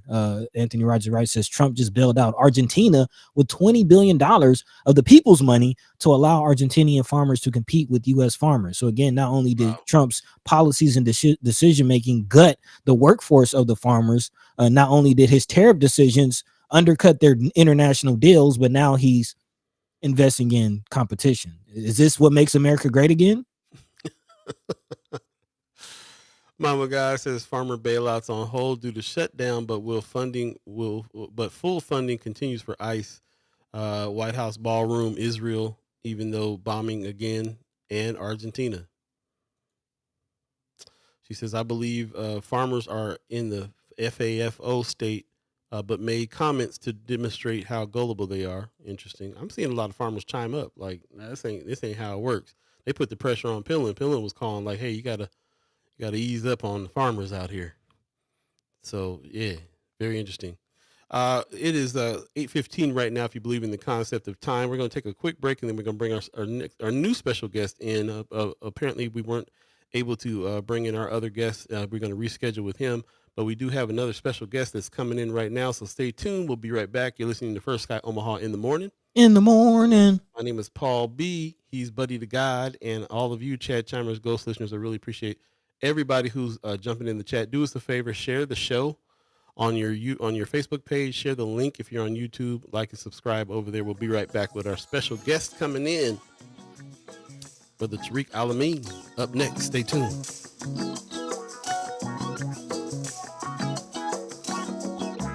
Time to get my hustle on. Hustle till the break of dawn. Do whatever makes me strong. Worry about the right and wrong. Time to get my hustle on. Hustle till the break of dawn. Do whatever makes me strong. Worry about the right and wrong. Living in the HIC. Brothers all surrounding me. Ain't no futures here. Just lives full of pain and fear.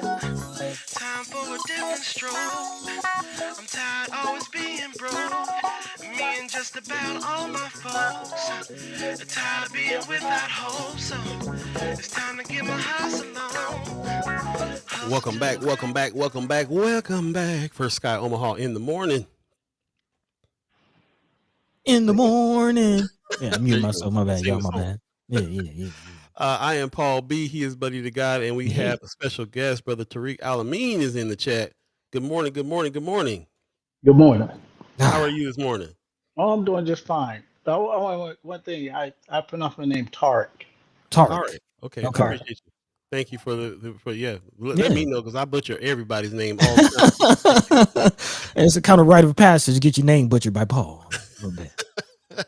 Well, Brother Tariq Al-Amin, I appreciate you coming on this morning, and shout out to RG who made the connection, man. Yeah. We've been reading about some of the things going on with you, learning a lot, and really happy to have you on the show. Got a lot of things to ask you about and talk to you about, and just want to introduce you to our audience. So first of all, could you do that for us, please? Introduce yourself to the audience. My name is Tariq Al-Amin, and been a citizen of Omaha for, I don't know, since high school, I guess. And do you want me to go into my background as far as? I guess why I'm here is because I was on the police department, Omaha Police Department, for 25 years. I started back in 1980, and then I retired in 2006. So during the time I was there, there's a lot of changes going on, a lot of things happening within the city. And at the time, the group that was hired, at the time I was hired, there's a lot of things going on with the city and the as far as the Black community, and as far as hiring and those kind of practices that were going on. So okay. Well, before we get into your time as a police officer and kind of what led to the end, you deciding to retire. So you're not from Omaha. Where are you from? Well, I was in the Air Force family, so I was born in Texas, but my father retired here. Okay. So completed my junior and senior year of high school here in Omaha. Okay. Which school did you go to? Central. Central. Okay, an Eagle. So what led to being an officer? How you get from being a Central Eagle, growing up in Omaha to becoming an Well, officer? right after graduation, I from high school, I joined the Marine Corps. Oh, okay. And then while I was in the Marine Corps, I decided that when I got out, I knew I was going to stay there. But when I got out, I was going to come here and try to be in law enforcement. And and again, I've been in 19. I got out of the Marine Corps in 1979. So they had the next hiring class in 1980. That's when I So signed up. came fresh out the service. Right. Well, yeah, we're about a 18-month pause or so in there. Okay. And what was your first impressions? We just had a conversation with Mary Ewing recently, and he said he was excited to go in, and then when he got to that first day, he was like, "What did I get myself into?" What was your impressions when you first got into the force? Well, see, now for us, let me back up a minute here. There was an organization called the Brotherhood of Midwest Guardians that Mm-hmm. was that had formed prior to us doing. They filed a lawsuit against the city because of their hiring practices. Hmm. So our class, we were the first ones hired under consent decree with the federal government that they would, with Justice Department, that they would hire, do more recruiting and hiring of people from our community. Wow. So our first day there's a guy named Chief Anderson at the time. He was one of these um, J. Edgar types, Mm. and so he came in. It's supposed to be like you're welcome aboard. They come in and let you know. He came in. His first thing when he took the podium was, "Some of y'all in here because they made us hire you, but they can't make us keep you." So that was the Oh wow. that was like, okay, now we know it's laid out. This is what we're up against. And so there was a few black folks that dropped out of the academy during that course of time. See, what they were doing was trying to say they were hiring unqualified people. So in the class after ours, you had people dropping out every week, and they're trying to show, well, these brothers can't read, these brothers can't write, they can't do this and that. So there was intentional sabotage of the trying to make it look like we're all affirmative action hirees, and we weren't qualified as the whites. I Wow. think once they, like, I know in my particular class, they could see that our grades, our abilities were right in line. There was, like I said, it was one or two brothers that didn't. I think there's people hired with that intention. They knew they were going to get rid of some people. Mm. So over the years, what it took was um, just us constantly. We had to sue the city a bunch of times to keep getting the promotions, the hiring, constant negotiations with them for various things that affected us in our community. You said you had to sue the city, the organizations that you were with sued the city, or you personally, or you Well, individually did.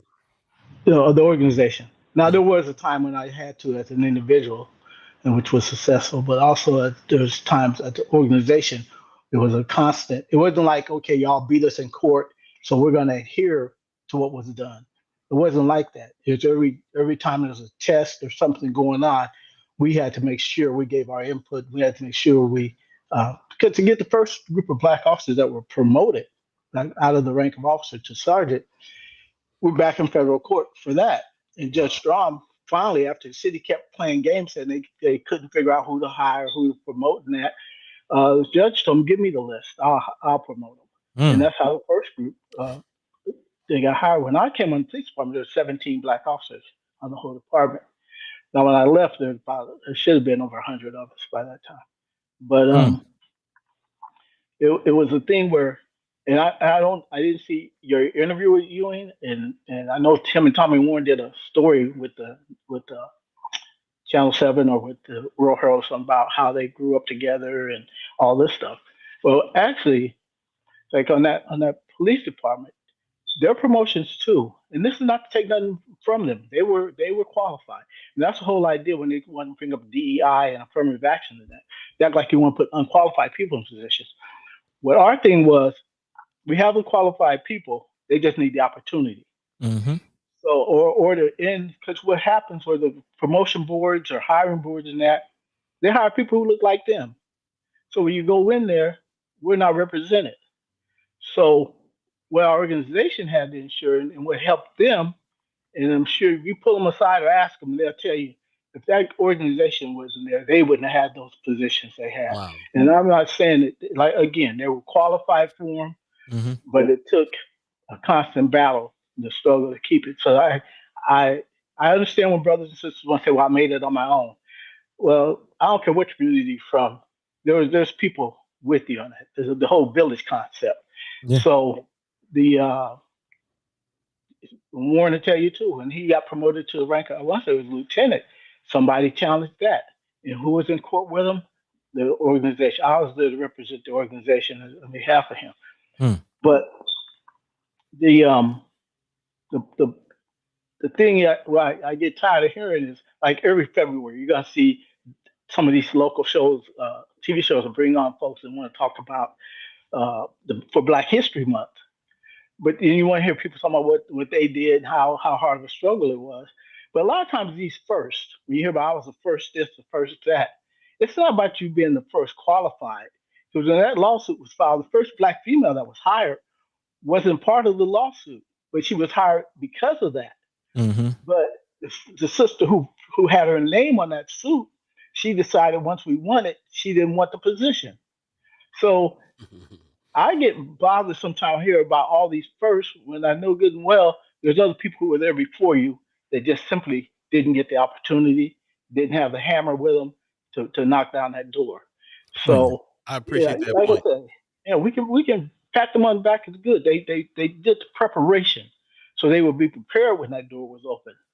But the idea that you can't mention it bothers me greatly when I see these kind of stories, and I know what it took to get somebody somewhere, and they don't want to tell it was an organization, and that's what this community needs in a lot of ways. We need strong organizations. That's what Yeah, going to get the job done. So the guardian's role, and the same with like some things going on in the community. When we got on the police department, I never viewed it as that I was there to represent the police to my community. I was there for I had to see that there's some things done for my community. How can I be comfortable knowing that you didn't want me there to begin with? Mm-hmm. We're constantly fighting you, and then to see what's going on in our community, and then we don't say nothing. Why do you want Black cops if it's all you're gonna do is get the skin and not the benefit Not the of culture. better policing and better relationships? So I just want to get to out there. I really believe, and that's in a lot of fields. When you look at Yeah. baseball, I talk about Jackie Robinson. He wasn't the first brother qualified to go to the white league. And he wasn't rather not being. He was one they could get along with. You're the chosen one. So, and not to take nothing from him. And again, the same with Warren or Ewing or some of them sisters they got down there now. Um, it's they did the work, but don't forget the people who help you get there. We want to talk about crabs in the barrel that keep pulling you back. But what about those hands that kept reaching up to push you up and pull you up? Man. So don't forget those hands. For sure. We're they're pushing too. I love that analogy. Yeah, we're all believers of the concept of Ubuntu here on this show. I am because we are. Nobody exists in a vacuum, and that whole idea of rugged individualism didn't come from our culture. Let's just call it what it is. Right. We all know we all tied together. So speaking of that, going along that thread, let's go back a little bit. Like, why was the Guardians of the Midwest created? A little history on that, and does it still exist? Is it still an organization? Well, now the organization is, I believe it calls itself the African American or Black Officers Association. Okay. They got rid of the Midwest Guardian fizzled on out. Some of us, as we were retiring, the younger ones saw us as radicals. Fell in the sea because, again, they got the degrees, they got this and that. So they're thinking all this was done. They didn't stick with the history. And people will say, well, we got to groom them. Well, when you're trying to groom, if they're rejecting you might not agree with my approach, but still learn why, as you just asked, why would we form? Okay, the Guardians came about because when when the testing was going on for hiring, they used to have, well, they have it now back, I guess, but it was the polygraph test was given. So that was the point in which black officers or black candidates were getting washed out Mm. because the person running the polygraph, which was uh, sergeant down at the police department, just was simply saying we were all failing the Yeah, polygraph. just lie, just lie. Yeah, flat out. It was proven. Another brother sued them because they're claiming he had to have stolen something in his life. He told him he had no reason to steal. Well, and then so he wasn't hired because the machine didn't show. The operator felt now he's lying. He's defeating the machine.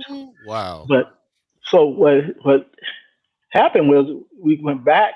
And at that time, Fred Conley was on the city council, and he helped get the polygraph part removed or at least taken out of the hands of the police department.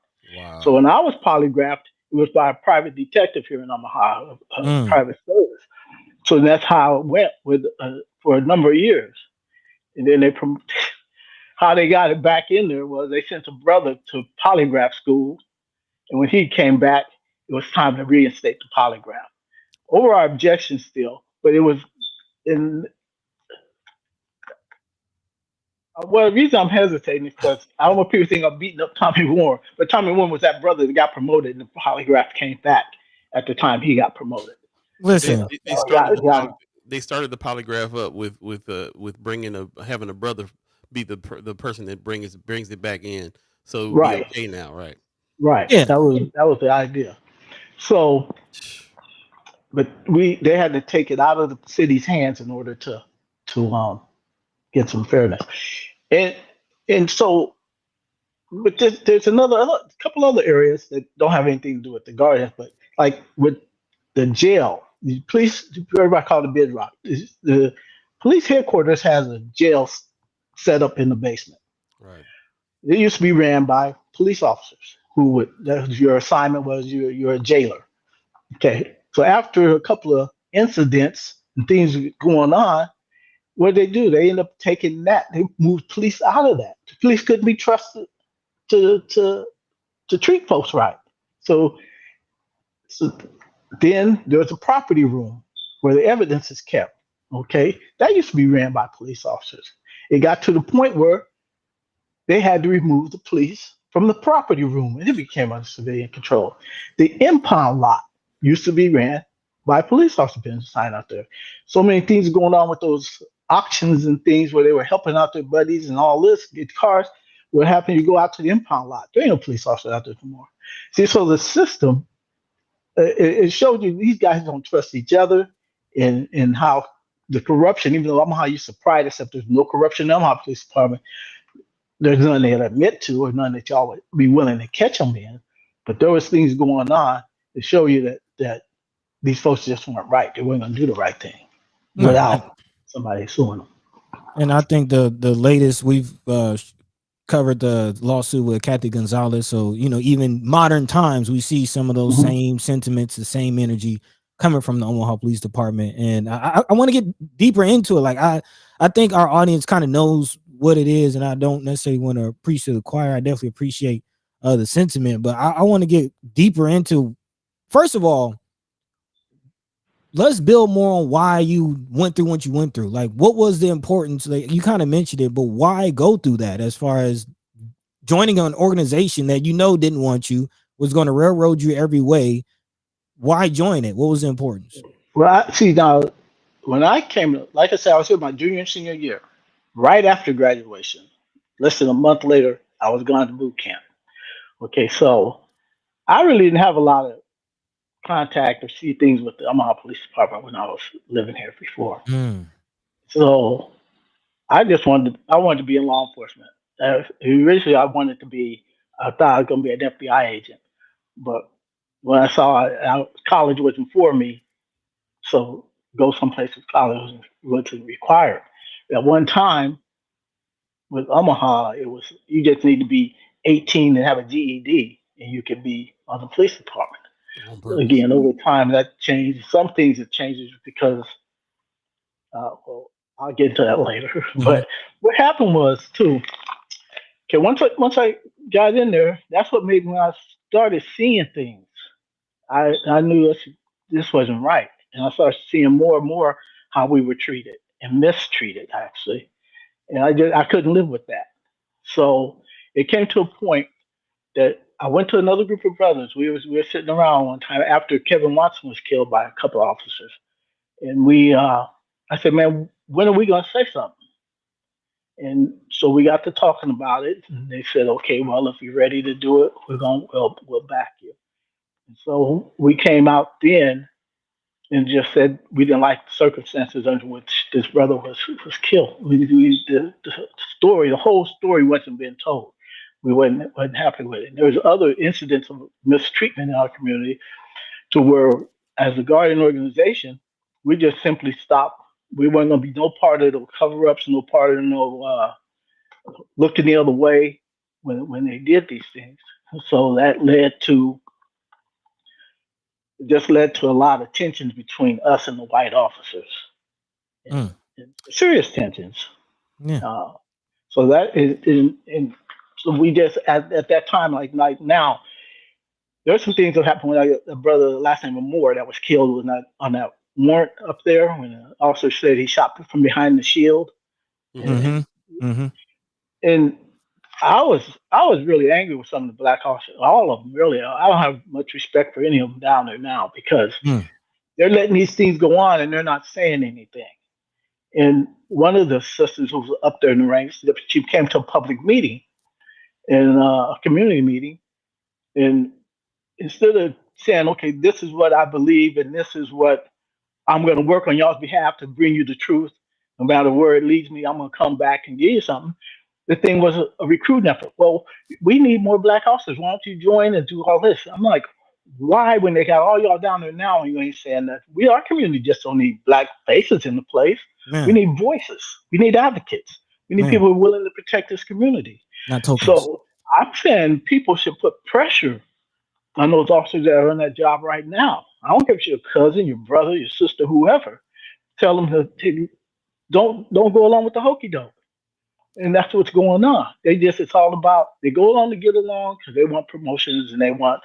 And a lot of times the families encourage them, don't say nothing, keep your mouth shut, keep your head down, and that. But as a community, that's not what we need. I don't want to see more black police officers. It's just a black just hitting me or stomping me or whatever. So that's what led to it. There was, like I say, Well, there was times when it came down to almost a gunfight between myself and other white officers because of uh, just just the whole environment. It was a hostile environment that we were in yeah. for a while. And it's just hard to imagine with those, as you're explaining this, I'm thinking back to conversations I had with brother Walter Brooks. Yeah, Walter's a good brother. Yeah. Shout out to brother Walter Brooks. He expressed his reality in Vietnam and being a black soldier in Vietnam. And the reality is you don't know where the bullets are coming from. Right. When it hits the fan, you don't know. So again, why be a part of that type of organization? I'm trying, and I get the changes, but before we get going too, I just want to recontextualize a little bit, just because I want to first of all let everybody know where we're at. We're talking with brother Tariq Al-Amin, and he is here. He's a person who is been in the police department. We're coming to a point in this conversation that I want to make sure that we put an exclamation point on. okay. We talk all the time about the blue line. We talk all the time about bad cops that are these bad apples that are in the police department, and that other cops that aren't bad apples need to speak up. And we're actually speaking to a brother that did that and is requiring other black officers to do that, even down to this day. Is disappointed in the fact that they have not. And this is some of the first times that we're hearing this. So we're hearing what happens when you do cross the blue line and speak up and get into it. He's already inched his way into this conversation, talking a little bit about the conflicts that's been happening, even almost to gunpoint with other officers. So now we're going to get into the consequences of speaking up. We definitely need to hear about what happens when you do that speaking up, because we really need, you're right. If there's any, and not just black faces, but any allies, anybody in the police department that is going to speak up when there's wrongdoing happening, then they're going to have, a lot of them are scared too. A lot of them want the promotion, don't want the check. They're also just scared about this whole thing because the cops act like a gang. So I want you guys to the chat timers to get your questions ready, get your comments ready on this. We're here right now at 8:39 in the morning. If you believe in the concept of time, with brother Tariq, and he is All right. Tariq, and see man. Even when I'm trying to get it right, I get it wrong. I'm gonna keep working on it. and I really appreciate you coming and telling your story. And I want to hear what the consequences were with you speaking up in the way that you did.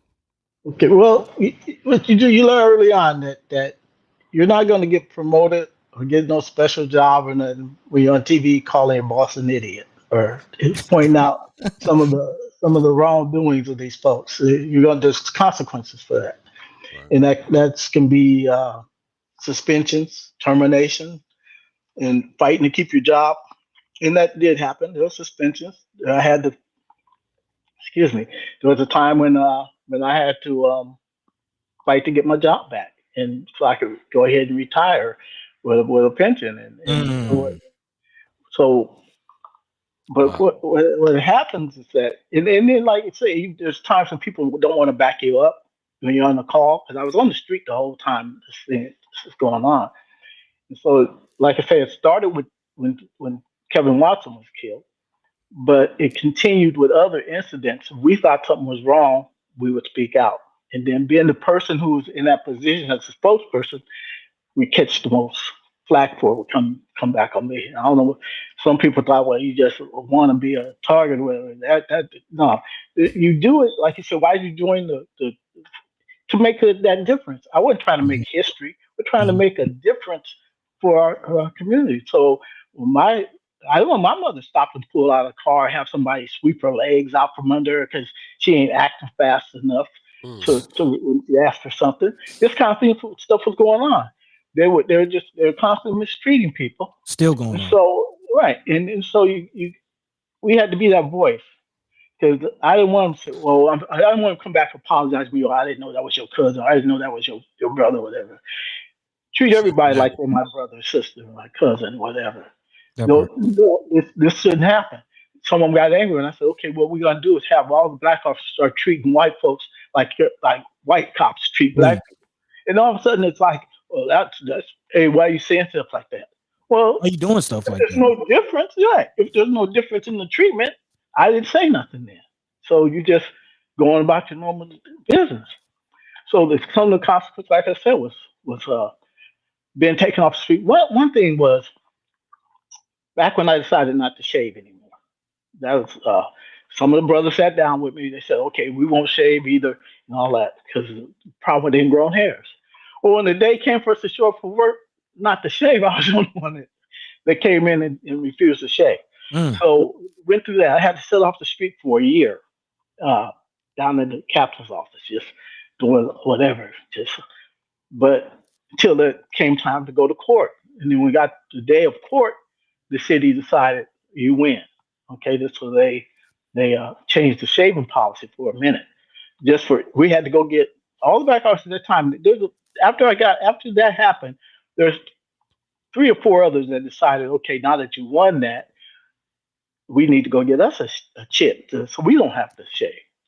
So, but during that time, I some things that they tried to do to me, I didn't tell the other brothers because I didn't want to discourage them. I Mm. knew the whole thing had to be that I would have to withstand this. Because my attorney even asked me, "Can't you get somebody else to come on so it don't seem like it's always you?"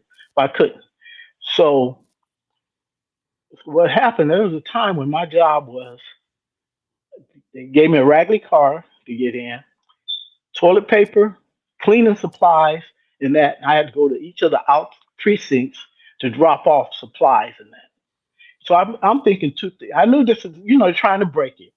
So I knew, I said, they either got something on this car to see where I'm going, or there's somebody following to see if I'm slacking off, whatever. So after about, I want to say it was about 2 weeks or so of that, they tell me, don't have to do that no more. All that was just try to, Mhm. Set you up. demean me. Right? Yeah. So I did, like I said, I didn't tell the brothers what was going on in that. But then after a police officer was killed on down by John Creighton Boulevard and that. Little brother Twig, who they say shot the officer. I was there that night, and so the Twig was hiding in the bushes. He come out and he got shot by another officer. A lot of shots were going on. So Reverend Barlow, at this cop's funeral or before his funeral, he gonna give some money to the officers' children in the name of Twig's children, saying that they're forever connected because of this. Believe me, when that cop was killed, his family had all kind of money and gifts and things pouring into him. Twig's family didn't have nothing like that. So I said something about it. I had a straight razor on my program. I had a program. We used to have Channel 22 back in the day on Cox Cable. So I said, this is my gift to those kids would be to find Reverend Barlow. Because I didn't say cut his throat. I just went like this with this. It was like 3 or 4 months after that. It was about 6 months. Somebody on KFAB decided they would say something about what I had said.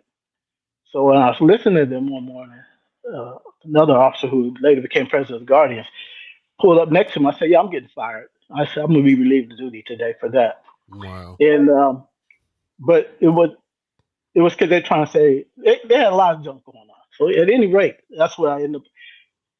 The other key factor there, though, is that okay, I applied, got my job back, but the person who at that time, Tommy Warren, was that's why I didn't want to keep some of these incidents. He's part of it, so I'm lying on him. You can ask him.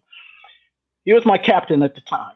He comes to my house, takes my badge and that, and so I tell him, okay, when I get back, 'cause I was confident then I was going to get my job back. So when I get back, how about we get together? Let's really make a difference with this community. So in the meantime, what was also going on, they needed a chief of police. Before I left, though, I was telling people we got to support Tommy for chief. Now, so Tommy does get the chief job. But what happens the day he got that job? My whole firing thing was in the process at the time. All I was relieved of duty and waiting on a appeal on a hearing. So the day that brother was promoted, 2 of us got our termination letters. One got his by the outgoing acting chief, Pippin, dated the same day as mine. Mine came from Thomas Warren, telling me that I was no longer employed by the city of Omaha as a police officer. So again, there's a brother now, Brian, who was on the department at the time, and he laughs at me every time he sees me. He said, "You're Tommy's biggest cheerleader to get him promoted." It was his first act. The day he got off, the letter came the next day. His first act was to terminate. Right. So that's what those. I don't care for the guy, but I'm not. I don't let I'm not trying to put him down, and I'm telling the truth. Ask him; he'll tell you the truth. I have the receipts. I'll show you the dates of the letter, the dates of his promotion, and all that. So some people get these jobs because you're the one that they pick to get rid of some, or right. That's the changes you're going to be about. But at any rate, like I said, I got my job back, and then after I went off the street because I wanted to go to another job and do something, just be left alone. But so I went downtown, worked at the front desk, and then I retired from there because I figured, hey, it's time for me to get out of here. But I didn't really feel I let them chase me off or nothing. I stayed till I probably left maybe 6 months earlier than what because I just got tired of driving downtown every day. But I left 6 months earlier than I planned on. But it's those kind of, and I said, the circumstances that you're working under. There's times you get a call, or let's say if I went on a call and I thought something was hinky about it, because I know these folks will set you up. So you have to handle yourself differently. You just have to be prepared. You're looking around to see who's around you, and if something goes boom, you better be prepared to go boom back in case it's them people you've been sent on this call with are the ones that are gonna cause you harm. Again, And it's not a great environment to be in, but it comes with one of the things I think they have also had good people in the community for support, and plus I had some elders who I talked to on a constant basis, and I learned don't let whatever they do to you, don't act like you're surprised. Expect the worst. So don't act like you're surprised by it, and don't react as if you're surprised. And they say, "Well, I got a call from a radio person one time saying, what are you gonna do about this suspension? I hear you've been suspended." I said, "What are you talking about?" They go, "I just talked to the chief. Chief hadn't told me nothing." So I had to call my attorney and have my attorney call that chief, and that all went away. So there's things that going on in the background all the time. You go to a meeting. There's things I said in a meeting of the Guardians. I know nobody else heard it, but by the time I got to internal affairs, for them to quote it, that told me somebody in this meeting Mm. went back and told what I said. Mm. It was just that was the only place I said it. So is it So, you and was in the room? all those things went on. I mean, just different things in terms of people complaining on you and just different things. But if you want to be out there, that's be prepared for what comes with that. There And you go. it's nothing to say because when you're getting a call from Forest Line every other week saying, "You missed your appointment for this girl," that's somebody called out and said I needed a burial site, and that happened more than once. I happened 3 or 4 times. I said, "Hey, why don't y'all wait? Let me come out there. If I need a burial plot, I'll come to you. You don't have to call me. I didn't set it up. Wait till you see me in person." Mm. And threats, and you didn't, like I said, you have family here, so you do got to be concerned. And one thing that was good. One time when my daughter was stopped, and when they saw the name on the registration, saw it was her car, and they asked her, "Are you related to Tariq Al-Amin?" And she was smart enough to say it all depends. So they said, "Oh no, we're his friends. We like him and all." She goes, "Yeah, that's my dad." But but Wow. but she knew that hey, you don't know what angle this might take because I've seen cops mistreat And other cops' kids because they didn't like the officer. So it's this isn't. I understand it's light, but I'm burning up right now, man, because this is the same force that's taking our brothers and sisters' lives. This is not funny. mm-hmm. And to hear you like you're just proving what we already know we're dealing with, which is infuriating. It's Yeah. But Um, it like I said, if you know some of them people who are down there, you know some of the officers there, someone might have went to school with you or something. Ask them why they take the position they take, which is no position, which is to say nothing. That organization here recently, they put together they, I guess, did a dedication to a former deputy chief on a baseball field, a softball field, which outside of this community, basically, but off the 72nd Street, somewhere down there.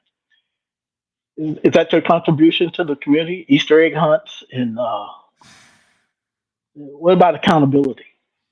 And maybe it comes down to them not wanting to be held accountable, but they have to be. So you can't just let them keep. They get the promotions, they get a good pension and all that kind of stuff. It's got to be, what are you doing for this community? Brother Tarek, we obviously gonna have to have you back and speak more on some things, and even beyond that, I definitely am feeling what you're saying, Brother Tony Johnson. I'm ready to shoot a documentary on your story. Like we got to keep talking about it. I want to. We got a few minutes left in the show, so I want to. I was trying to find a good point to stop at, and I really just so I'm understanding and contextualizing what's going on too. Just thinking about, we've been asking for police officers that are not the bad seeds to speak up against the bad seeds. This is really the first time we speak to somebody who actually did that and hearing about some of the consequences. I'm sure you have 100 more stories about consequences. If you got everything from you taking toilet paper supplies out somewhere and stuff. I mean, they probably did so much stuff to you that you have 100 stories about these things, and these are all these kind of subtle psychological things they're doing too, but actually physical things putting you in danger, putting your family in danger. We don't talk about this enough, and we definitely need to have you back to talk about this more and really kind of get to the point, like we're all about solutions when it comes to this show. We want to talk about what happened. We want to dig into the history, but we also know that we're here, we're present, and we got to figure out what we got to do for ourselves now. And next time we have you on, we could talk about that because this stuff is still going on. We still need these kinds of protections. And like Buddy is saying, when we're dealing with this, the outside of the situation where police officers are killing people in our community, we're having a really hard time. And some of the solutions has been get some people of color in there and do some. We just talked to Mary Ewing, who said community policing to him meant to get more people, get more officers there so that they can kind of be out on the beat, be in the community, and we can know them. And that's how we're gonna make some difference and some change. But if everybody in there is too scared to speak up about the bad apples and about the culture, then you're right. It ain't gonna matter just because we got some black faces in there that will make a difference. So we got to figure out like how it is that we can approach this now that we have Mary Ewing, who was on the force, who was there. He's in the mayor's seat now. Maybe there's some opportunity, and then Tommy Warren is the second in command. So we got some people there that may be able to make some kind of difference in the force. As Anthony Rogers Wright in our chat reminded us, Mary Ewing is the head of the police, and Chad Smotter works for him. So what? So on paper. On paper. Woo. Listen, Yeah. I've been holding it back, but we all know that in order to elevate to a certain power position in this system, you have to go along with the system to some point, regardless of what you look like. Mm-hmm. And that's not taking anything from Brother Ewing or anybody, but Right. in order to have any kind of inkling of position of power in this culture, in this society, you have to go along with white supremacy or look the other way when white supremacy rears its ugly head at some point in your career. You have to. Right. There's a way you deal with it. Right. I mean, it's there. It's not going to go away because you say something about it. It's some actions you take. Then you got to make people nervous about what they do in front of you, around you, within earshot. So there's ways you can combat that. You got to learn to work around, over, and through racism, and not let it put you in a corner and say, "I'll take a nap," let it go over my head. I mean, I had a brother tell me he was on police, but I didn't know him. I asked him about another officer who got some trouble, and he looked at me and said, "All I do is I go to work, I go home, mind my own business. I don't do nothing." Okay, brother, it's gonna be your turn pretty soon, and you're gonna wish you did know what they're doing to this other one.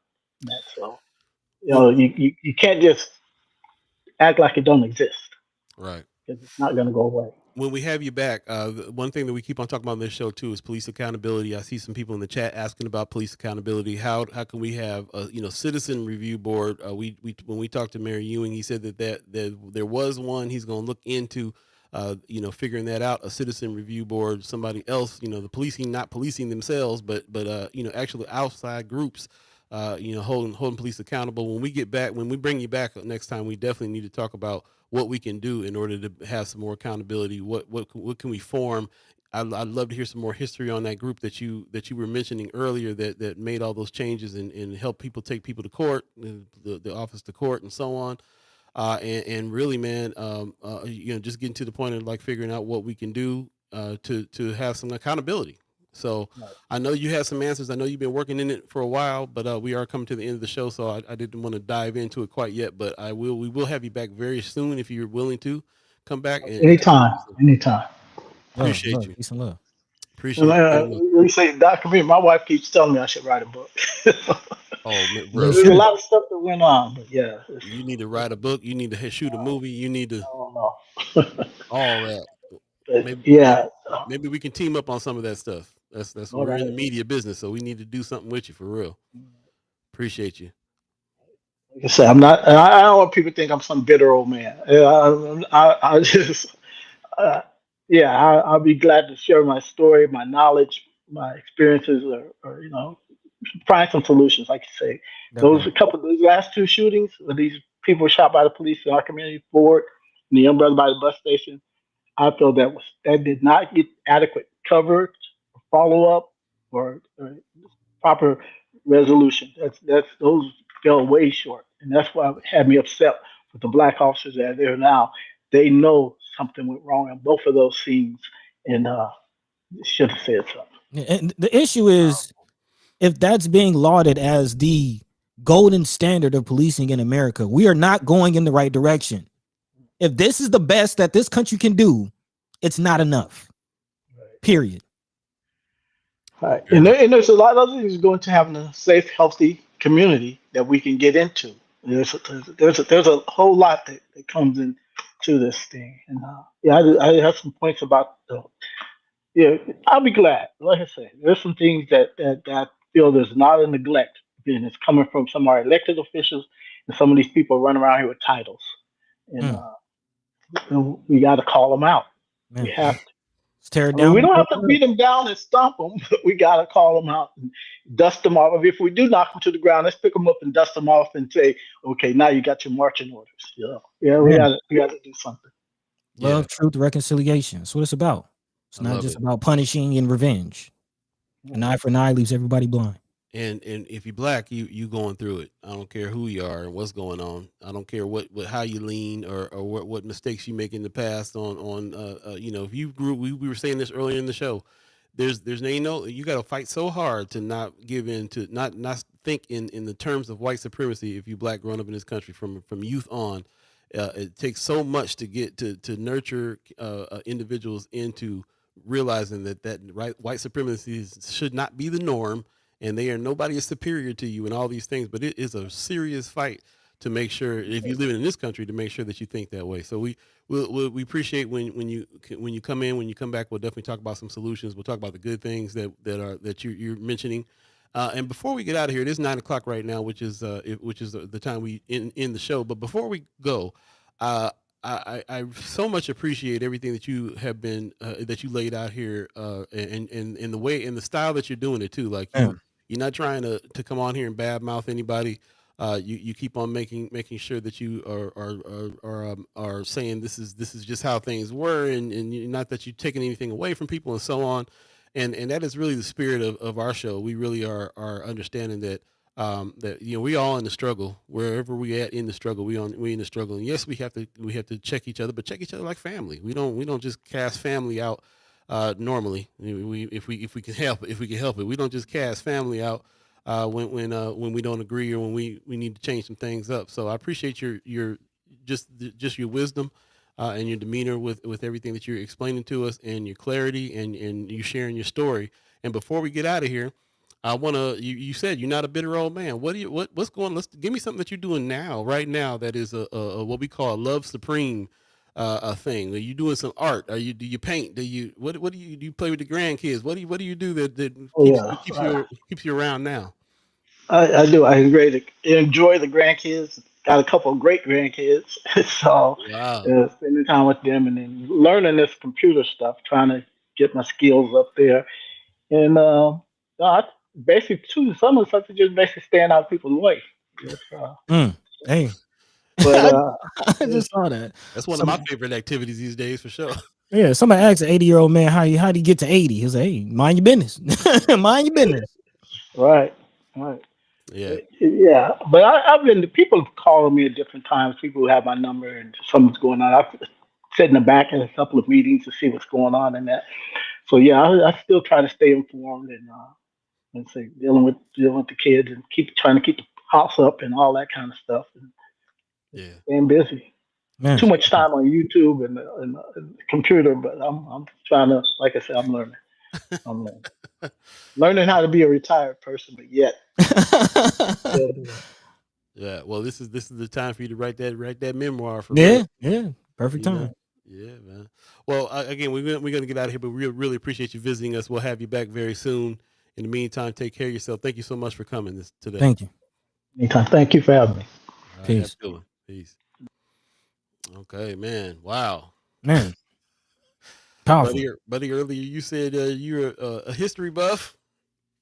You got me ready to hear the whole history. You got me ready to help him write the history. Man, I mean, the story has to be told. The story has to be told. Like it just has to be told. Especially if this is what is being lauded as the golden standard for policing. This is the history. This is the present. Like they just killed 3 people this year. So Ladies and gentlemen, so sorry I did not get to your all of your comments. I'd highly suggest you go back and check out the show if you miss any parts of this interview.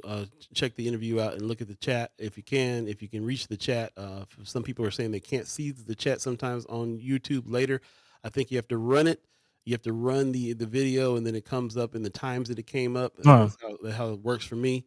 But also we got people on Facebook that are checking us out too. And the Facebook, you can go back to Facebook while they still exist and be able to see the chat there. But definitely come on in and check it out. And I appreciate that. And share the show. It don't have to be live. You can share the show as well, even after we're off live. If you found any value in anything that anybody was saying here, just I'm kind of blown away. I'm kind of at a loss for words. I knew it was going to be a good guest. I knew that we were going to learn some things, but it's interesting you brought up Walter Brooks, who is definitely a mentor of mine and a person that I had a seriously great time doing radio shows with and learning from. And I get the same vibe from this brother here, for real, to understand what was going on here. So I'm not going to drag it out too long. I just want to say I'm very, very, very happy about the guest that came on today in a big way, and I cannot wait to have him back, bro. Let's get on up out of here though, man. You got some words for the people? Yeah, just in short, to kind of put an exclamation mark on brother Tariq. The fact that he has a reason to be bitter. Like, he has a reason to be bitter. What he's gone through, his life being threatened. He has a reason to be bitter.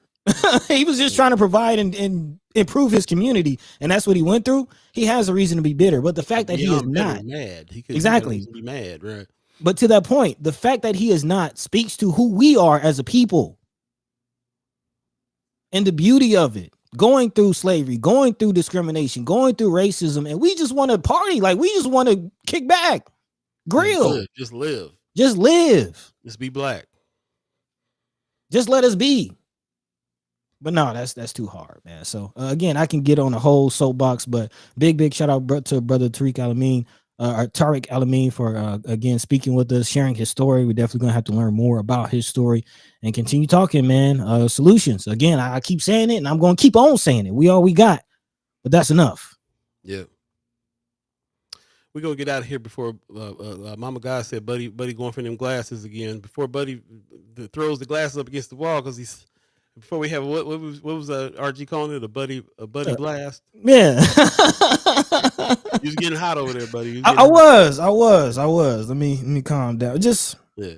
No, yeah, I feel you, bro. Pops in the chat says, "Wow, what a show! Thanks for continually enlightening us with every episode. See you Friday. Appreciate you, Pops." As we talked about, we will have our brother Andrew Norman from the Bay over on the show on Friday. We'll be talking to him, and yes, we are absolutely going to have brother Tariq back here, Tariq Al-Amin back on here very soon, hopefully, and really continue this conversation. So we're on our way out, man. We're going to get out of here. We're already running over time. Thanks to the Umaha tribe elders for allowing us to be on this land and speak while we're here. Thank you to our elders for allowing us to speak before you. And thank you, the chat chimers, allowing us to speak with you. Really appreciate all your comments today and all your questions as well. I see some heavy hitters in the chat, man. Shout out to Miss Cheryl Weston. Shout out to Herbean MD. Shout out to Ariel's 402 is saying hit the like button. Shout out to Von Chapman in the chat saying I haven't talked to Von Chapman in a while. I'm glad he's here. Peace. And yeah, man, everybody's kind of understanding that. Carol Warner, appreciate you. Black Dynamite, I see you. I see everybody in the chat who's really chiming up here, and I appreciate you coming through. Do us a favor, share this show, and special shout out to RG, who put us in contact with this brother and brought the brother on, brother Tariq on. So we really appreciate him, and we appreciate all of you, the chat chimers. And again, we'll see you on Friday. You guys take care of each other. I feel like there's something else, buddy. Something else you want to say before we get up? We're gonna be here for another hour. We'll be back on Friday, y'all. Back on Friday. Miss Gwen Easter, another diatribe. Take a look at that before we get out of here. Miss Easter, you're going to have to come a little earlier in the show if you want us to read through some of your long posts, because you be right after we get off of the show is when you chime up last couple of times. So we definitely go back. We did read the one that you sent last time, and I appreciate your perspective on these things. And maybe we'll have to, talk to you a little bit more deeper too about some of these things that you bring up as well. But I appreciate you very much. old Channel 22 program host. Yeah, we didn't get a chance to talk about that. We're in media, and this brother had a whole channel where he was on talking. So we got lots to talk about. We'll definitely have him back, and we thank you for sitting through it with us. In the meantime, between time, we're going to go ahead and get out of here, y'all, and get on about your day. It is Wednesday, the 15th of October, if you believe in times and dates. And just take care of yourselves until Friday. It's going to be a little cool out, so check on your loved ones and all that good stuff. Is temperature's starting to drop. It's supposed to be rainy. It's time to start looking at what's happening, changing filters in the heater system, everything you got to do to stay safe and stay together. So please do, and we'll see you on Friday. Take care of yourselves. Peace. By the way, Vanglorious. This is protected by the red